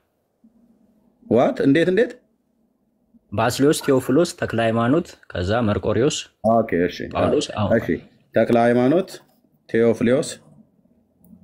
ግን ኤርሚ እኛ ተሰዳን የመጣችሁ እኮ አንልም። ቆይ ቴዎፍሎስ ተክለ ሃይማኖት መርቆሪዎስ ጳውሎስ ማቲያስ 1 2 3 4 5 6 ናቸው ማለት ነው። 6 ናቸው። እነዚህ 6ቱም የኢትዮጵያ ፓትሪያርክ እስከ ዛሬ ድረስ በአክሱም ያለውን የእግዚአብሔር ታቦት አለ የሚባለውን አላዩትም። ለምን? ቄስ አየው፣ ዲያቆን አየው፣ ምእመን አየው። እንዴት እነዚህ ፓትሪያርኮች እንኳን አዩትም? አንዳቸው እንኳን። እነዚህ ሁለቱ ደግሞ የትግራዋይ ተወላጅ ናቸው። በጣም የሚገርመው አቡነ ጳውሎስና አቡነ ማቲያስ አሁን ያሉት ምን ያደርግላቸዋል? አዩት አድመጣ እንደዛማ ምን ያደርግላቸዋል የሚባል ይሄማ እንደዚህ የትውልድ ፊት እንደዚህ ታወራለህ ማትዬ? ነውር አይደለም እንዴ? ነውር አይደለም እንዴ? ምን ነውር አይደለም? አይሆኑ አዩት አላዩት ምንም አይደለም። አይ ጥያቄው በደንብ አናት ላይ የሚወጣ ነው። እንደ ደጋረቄ ወደ ጭንቅላት ላይ የሚወጣ ነው። በጣም የሚመረምር ነው። ፓትሪያርኮቹ አላዩትም። ባስልዮስም ቴዎፍሎስም ተክለ ሃይማኖትም መርቆሪዎስም ጳውሎስም ልብ በሉ አቡን የሚሉትን ጨምሩ ከኋላ እየናኳቸው እየዘረጠጥኳቸው አይደለም። ማቲያስም የሚባሉ እነዚህ 6ቱም ፓትሪያርክ አንዳቸውም አላዩትም ታቦቱን። ካህን አየው፣ ሌላው ካህን ማለት ነው። ምእመን አየው፣ ዲያቆንም አየው። አንድ መነኩሴ የሚጠብቀው ያየውሃል አሉ። ጳጳስ የማያየው፣ ጳጳስ የማይባርከው፣ ፓትሪያርክ የማይባርከው፣ ኤጲስቆጶስ የማይባርከው ወይ መባርኩን ተውት፣ ኦልሬዲ ተባርከው ተብሎ ስለሚባል የማያዩት አንድ መነኩሴ ብቻ ነው የሚያየው እየተባለ 3000 ዓመት ሙሉ ውሸት ምድራችን ላይ ሲቀመጥ 3000 ዓመት። ምክንያቱም ሰለሞን የዛሬ 3000 ዓመት ነው የነበረው። ይኸው ይታችሁ ጌታ እኮ በተወለደበት ዘመን ታቦት ኢትዮጵያ ውስጥ አለኝ ብላ የምትል ቤተክርስቲያን ናት፣ በታሪኳ መሰረት ማለት ነው። እስኪ እኔን አስወራኝ። እፎይ ይበል ሳትገባ በፊት ከታቸው ለኦርቶዶክሳዊ ዲያቆን አለ። ስለዚህ ማቲ 3000 ዓመት ሙሉ ክርስቶስ እንኳን በተወለደበት ዘመን ላይ ታቦት ኢትዮጵያ ውስጥ አለኝ ታቦት አመልክ ነበር ብላ የምትል ጉደኛ ቤተክርስቲያን ናት ኦርቶዶክስ ተዋሕዶ። እናመልካለን አንልም። ኤርሚ አትሳሳት ወንድሜ። ህዳር 21 ምንድን እንደምታደርጉት ህዳር 21 መቼ ምን እንደምታደርጉት ማርያም እና ምን እናስብበት። ህዳር 21 የማርያምን ታቦት ነው አይደል የምታወጡት? ጽዮን ማርያም እናስብበታለን፣ ግን ይሄ ታቦተ ጽዮን አይወጣም እኮ። ታቦተ ጽዮንን ታወጣላችሁ። ዋናው ባይወጣም ግን ታቦተ ጽዮን የመጣበት ነው። ታቦቱ የመጣበት ቀን ነው አይደል? ያ ቀን አይደለም ጽዮን ማርያም ብለን ነው የምናከብረው። እግዚኦ ታሪክን አታውቅም ማቲ። አሁን የብፁዕ አቡነ ናትናኤልን የሌሎችን ጳጳሳት ንግግር ላሰምጥህ። ህዳር 21 ቀን የሚከበርበት ታቦተ ጽዮን የገባበትም ቀን ነው ተብሎ ሙሴን ርዕየ ሀገረ ቅድስት ብሎ ቢልም ካህኑ ግን ታቦቱ ወደ ኢትዮጵያ መጣ የተባለበትም ቀን ነው ያ ቀን። ይኸው ሰው እኮ እየሰማ ተጨማሪ ማለት ነው፣ እንደ ተጨማሪ ነው። አዎ ስለዚህ እንደዛ በል እንጂ ዋናው ግን ጽዮን ማርያም ብለን ነው የምናውቀው። አድመጣይ ታቦቱ ወደ ኢትዮጵያ የመጣበት ቀን ነው። ኦኬ በዋነኛነት ዋነኛው እሱ ነው። አሁን የምጠይቀው ታቦቱ ወደ ኢትዮጵያ የመጣበት ቀን ብላ ቤተክርስቲያኒቱ ታከብራለች። ታቦቱ የመጣው በሰለሞን ዘመነ መንግስት ነው። ህዳር 21 ቀን መከበር የጀመረው መቼ ነው? ማቲ የምታውቀው ከሆነ መልስልኝ። ህዳር በስደት ሳይሆን የገባችሁ ከንጉሥ ሰለሞን ልጅ ጋር ከቀዳማዊ ምኒልክ ጋር እንደገባ አውቃለሁ። ከመቼ ጀምሮ ታክብር? ይሄ ደግሞ ከመቼ ጊዜ ጀምሮ ነው ህዳር 21ን ታቦተ ጽዮን ብላ የምታከብረው ኦርቶዶክስ? አላውቅም፣ እሱን አላነበብኩም። አታውቅም። ስለዚህ ታቦቱ በሰለሞን ዘመነ መንግስት ከመጣ ጌታችን ኢየሱስ ክርስቶስ እንኳን ተወልዶ በተወለደበት ጊዜ ታቦተ ጽዮንን ታስገባ ታወጣ ነበር ኦርቶዶክስ ተዋሕዶ ቤተክርስቲያን። ይታያቸው ወንድሞች እናቶች፣ ሲጀምር ኦርቶዶክስ ተዋሕዶ ቤተክርስቲያን በጌታ ዘመን ነበረች ወይ? የለችም። የኦርቶዶክስ ቤተክርስቲያን ቆይ ስማኝ፣ አሁን አትገለገልበት። አድመጠኝ። አውራ ብዬ ስለ አንድም በመረጃ አታወራም። እኔ በመረጃ ሳወራ ጣልቃ አትግባ። ዝም ብለህ ስማ፣ ጥበብ ይሆንልሃል። በእውነት በደንብ ስማ። የዛን ሰዓት ይወጣል የሚልሽ አሳየና አድመጣኝ። ይሄንን ለመመለስ ታቦቱን ከመቼ ጊዜ ጀምሮ ማውጣትና ማስገባት እንደጀመረች ማወቅ አለብህ በመጀመሪያ። ካልሆነስ ታቦተ ጽዮን የምትነግስበት ምክንያት አንዱ ታቦቱን ወደ ኢትዮጵያ አምጥቻለሁ ብላ የምትለውም የጳጳሳቱን ሁሉ ንግግር እናሰማሃለን። ኦኬ ታቦት ወደ ኢትዮጵያ ሲመጣ የጌታ በተወለደበት ዘመን ታቦቱ ሁሉ ኢትዮጵያ ውስጥ ነበር። ታቦቱ ኢትዮጵያ ውስጥ ነበር አይደል? ታቦቱ ኢትዮጵያ ውስጥ የነበረው በቤተክርስቲያን ውስጥ ነው አይደል? ቤተክርስቲያን ጌታ በተወለደበት ዘመን ቤተክርስቲያን በምድር ላይ ነበር እንዴ? እሱ በተወለደበት ዘመን አሁን ይታያችሁ የኢትዮጵያ ኦርቶዶክስ ቤተክርስቲያን የምን ቤተክርስቲያን ያልከኝ? ከጌታ በፊት ኦርቶዶክስ ቤተክርስቲያን ነበራት። ይታያቸው ወንድሞች እናቶች፣ ውሸት እንዴት ምኩራብ ነበረ። ምኩራብ ለአይሁዳውያን እንጂ ለአሕዛብ አልተሰጠም። እሱ ቶ ቤተ ከኔሴት ምኩራብ ለአይሁዳውያን ብቻ ነው የተሰጠው፣ ለተፈቀደው ለአይሁድ። ሚዩት አድርገው፣ ከቆረጠህ ውረድ፣ አውርደው ወንድምነት ተንቀሽቀሾ ገብቶ ይለፈልፋል። እታች እኮ ዲያቆን አለ እኮ እያልኩ ነው። እሱ እንኳን ዝም ብሎ እየሰማ ነው። እታች ውረድ ብራዘርዬ። ኦኬ ማቴ ልብ ብለህ ስማኝ። ምኩራብ ለአይሁዳውያን የተፈቀደው፣ ለአሕዛብ ምኩራብ የለውም። ጌታችን የተወለደበት የዛሬ 2000 ዓመት ላይ የኢትዮጵያ ቆይ ማቴ፣ የዛሬ 2000 ዓመት ላይ የኢትዮጵያ ኦርቶዶክስ ቤተክርስቲያን ቤተክርስቲያን ነበራት አልከኝ። በዛ ቤተክርስቲያን ውስጥ የሙሴን ታቦት አስቀምጣለች። የሙሴን ታቦት ጌታ ራሱ በቤተልሔም ሕፃን ሆኖ ተወልዶ እሷ ግን አስቀድማ ቤተክርስቲያን ተክላ ነበር እያልከኝ ጌታ ማለት ከክርስቶስ በፊት ቀድማ ቤተክርስቲያን ነበራት ኦርቶዶክስ። እንዴት አይነት አማርኛ ነው? እንደዛ ብለህ ካልከኝ ደግሞ ኦርቶዶክስ ተዋሕዶ ቤተክርስቲያን እድሜዋ 1700 ዓመት ብቻ ነው። ይኸው መድኃኔዓለም ምስክሬ ነው አልኳቸው። መቼ? አሁን የሚያዝያው ስብሰባ ላይ ሚያዝያ ካህናቱ ይሰበሰቡ የለ ሊቃውንቱ፣ የሚያዝያው ስብሰባ ላይ ዝክረ ኒቅያ ነው የሚባለው። ዝክረ ኒቅያ የኢትዮጵያ ኦርቶዶክስ ቤተክርስቲያን ከኒቅያ ጉባኤ ጋር በመመስረት ነው። ከኒቅያ ጉባኤ ጋር በተገናኘ ነው እድሜዋ 1700። የኒቅያ ጉባኤ 1700 ዓመት ሞላው። እሱን ለማክበር ሁሉ ጭምር ነው፣ እሱን ለማሰብ ጭምር ነው ዝክረ ኒቅያ የሚለው ሊቃውንቱ አሁን የሚሰበሰቡት። ስለዚህ ኦርቶዶክስ ተዋሕዶ ቤተክርስቲያን 1700 ዓመት ታሪክ ነው ያላት። ይሄ ማለት ምን ማለት ነው? ጌታ በተወለደበት ዘመን እሷ ቤተክርስቲያን ሆና አልነበረችም። እሷ ጌታ በተወለደበት ዘመን ቤተክርስቲያን ሆና ካልነበረች ታቦቱን በሙሴ ዘመን ከዛ በፊት 1000 ዓመት ተቀብላ ምን ውስጥ ነበር ያስቀመጠችው? እንደ እህል ጎተራ ውስጥ ወይ ጉድጓድ ውስጥ ምን ውስጥ ነበር ያስቀመጠችው? ይሄንን እውነት ልንገርህ ማቲ፣ እንኳን አንተ ሊቀ ሊቃውንት የተባሉት መጥተው ፊቴ እውነት አያረጉትም። እየፎከርኩ አይደለም፣ ጉራ እየቸረቸርኩ አይደለም። ይሄን ታቦት አምጥቼ በሰለሞን ዘመነ መንግስት ብላ ያለችው ቅድመ ልደተ ክርስቶስ 1000 ዓመት በፊት ነው ሰለሞን የነበረው። ስለዚህ ጌታ ሳይወለድ 1000 ዓመት ሙሉ ታቦቱን ከእስራኤል አምጥታ ምን ውስጥ ነው ያስቀመጠችው? ቤተክርስቲያን ኦርቶዶክስ ለምን ውስጥ ነው የተቀመጠው? ዋሻ ውስጥ፣ በምኩራብ አብሯት የመጡ የሌዋውያን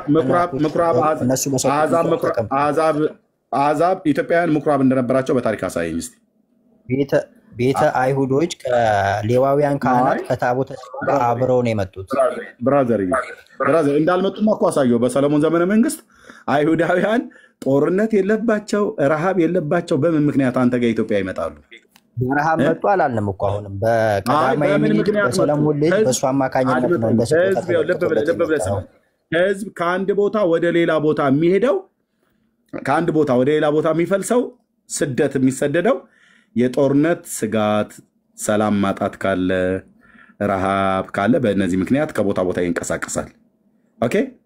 አምላካቸው እግዚአብሔር በእስራኤል ተገልጦ እየተመለከ የአሕዛብ ንግስት የሆነችው የሳባ ንግስት ራሱ ወደ ኢየሩሳሌም ለመሄድ የሰለሞንን ዝናና ጥበብ እኮ እሷ ብቻ ሰጥቶን የምድር ነገስታት ሁሉ እኮ ናቸው ለማየት ወደ ኢየሩሳሌም ሄዱ የነበሩት። ዓለም ሁሉ ወደ ኢየሩሳሌም ፊቱን አድርጎ ለመሄድና በመሄድ ላይ ያለ የኢትዮጵያ የእስራኤላውያን ህዝብ ምን ይሁንልን ብለው ነው ሰላም ባልጠፋበት፣ ረሃብ በሌለበት፣ አገሩ ጥጋብ በነበረበት በሰለሞን ዘመነ መንግስት መክብብ መጽሐፍ ስናነብ ብር አይቆጠርም ነበር ይላል በሰለሞን ዘመን። ስለዚህ የብር ችግር የለባቸው፣ የደህንነት ችግር የለባቸው፣ ሰላም አለ፣ ረሃብ የለ፣ ጥጋብ ነው። አምላካቸው በዛ አለ። ምን ሊያደርጉ ኢትዮጵያ ይመጣሉ ነው? እናቱ የወለደችው ሊቅ እኔ ፊት መጥቶ ይህንን እውነት አያደርገውም።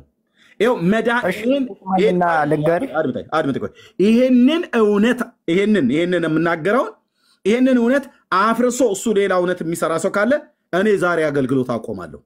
ይኸው ሕያው አምላክ እግዚአብሔር ምስክር ነው። አንድ ሰው ግን የለም። ይሁን ወደ 935 ሰው እየሰማ ነው። እዚህ ውስጥ ያላችሁ እንደነዚህ አይነት ቅን ወጣቶች፣ ምንም የማያውቁ ወጣቶች መጥተው ከሚላተሙ አንብቤ ያለው ታሪኩን በሚገባ ቃለው የይሁዳ ነገስታትን ታሪክ፣ የኢትዮጵያ ነገስታትን ታሪክን በደንብ አቃለው ብሎ መልክዓ ምድር አቀማመጥን፣ ጂኦግራፊን፣ ዘመንን አቃለው ብሎ የሚል ካለ ይምጣና እኔ ፊት እውነት ያድርገው። በቃ ካልደፈረሰ እኮ አይጠራም ይላል። ኑና እኔ ጋር እውነት አድርጉት። በግድ የሰው ሀገር ህዝብ እስራኤል ኢትዮጵያውያን ብራዘር አሁን የአሜሪካ ህዝብ ነው የአሜሪካን ተወልቶ ጦርነት ስጋት ከሌለበት በስተቀር ማንም አገሩን አይለቅም። የችግርና የጦርነት ስጋት ከሌለበት አገራችን ኢትዮጵያ አሁን በጣም የበለጸገች ብትሆን ምን ልናረክ ሀገራችን እንወጣለን? የሰላም እጦት ከሌለብን የችግር ችግር ካላቆራመደን ሰው ምን ሊያረክ ሀገሩ ይወጣል? ከሀገሩ አይወጣም። እሺ እኛ እንወጣለን ብለን ምትል አንተ ምክንያቱ ብዙ ሊሆን ይችላል። እስራኤላውያን ግን በሰለሞን ዘመነ መንግስት ይሄ ወርቃማ የሚባል ዘመን ነው። ይሄ ዘመን ማንም ዝም ብሎ እንቶ ፈንቶ ፈሽፋሻ ሰው ሁሉ መጥቶ ወሬ አያወራም። ይሄ ለእስራኤል የሰለሞን ዘመን ወርቃማ ዘመን ነው የሚባለው። ወርቃማ የጥጋብ የሰላም ዘመን ነው። እግዚአብሔር በዘመኑ ሰላምን የሰጠው ሰው ነው። ጦርነት አልነበረበትም። እንደውም ጦርነት ስላልነበረበት ነው ሰውየው በሴቶች ቢዚ የሆነው። ብዙ ሴቶችን አግብቶ የለ ያው 1000 የሚቆጠሩ አይነት ነገር ናቸው። 700 ሚስቶች፣ ህጋዊ ሚስቶች፣ 300 ቁባቶች ነበሩ። ሰላም ስለነበረ በቃ ምንም ጦርነት የለበትም። ብር እንደበሽ ነው አይቆጠርም። በሰለሞን ዘመነ መንግስት ከግብፃውያን ቆንጆ አምጡልኝ ይላል፣ ከሊባኖስም ሳቡልኝ ይላል፣ ከኤዶሚያስም አምጡልኝ ይላል፣ ከአሞንም አምጡልኝ ይላል። አይኑ ያማረችውን ሴት ሁሉ ሰለሞን እንደ ኢምፖርት ኤክስፖርት ኢምፖርት ነበር የሚያደርገው፣ ኤክስፖርት አያደርግም። ኢምፖርት ያደርግ ነበረ። ብዙ የአሕዛብ ሴቶችን ሰበሰበ። ምክንያቱስ ብሩ እንደ ጉድ ነው፣ ጥጋቡ እንደ ጉድ ነው፣ የደህንነት ችግር የለበትም። ሴቶች ላይ ትኩረት ያደረገው ሰው በዚህ ምክንያት ነበር። እና ምን ይሁንልኝ ብሎ ነው አንድ እስራኤላዊ ነገደ ሌዋውያንን ይዞ የሌዋውያንን ልጆች ይዞ የካህኑ የሳዶቅን ልጆች አዛሪያስንና ኤልሚያኖስን ማክሪንና ኤርሚያስን ይዞ እኔ ቤትኑና እችን ተረታችሁን እውነት አድርጓት። ኦኬ ይሄንን ሌላ ቦታ ሄዳለህ ለሰጠ ነው ወንድምዬ። ኦኬ እንድታወራ ሰጥቻለሁ። ምን የምታወራው ነገር ውሃ የሚያነሳ ነገር አይደለም ማቲ፣ ስላላነበብክ ማለት ነው። አንዳንዴ አቅምን ማወቅ ጥሩ ነው። ውሃ የሚያነሳ ነገር እየገባ ነው። እሺ መረጃ አለ? ለምጠይቅ ጥያቄ መልስ ትመልሳለህ? እንዴ አሁን የተናገርከውን እንዳለ እኔ ደግሞ ልንገርህ። ኦኬ አይ ነው ለምጠይቅ ጥያቄ ትመልሳለህ?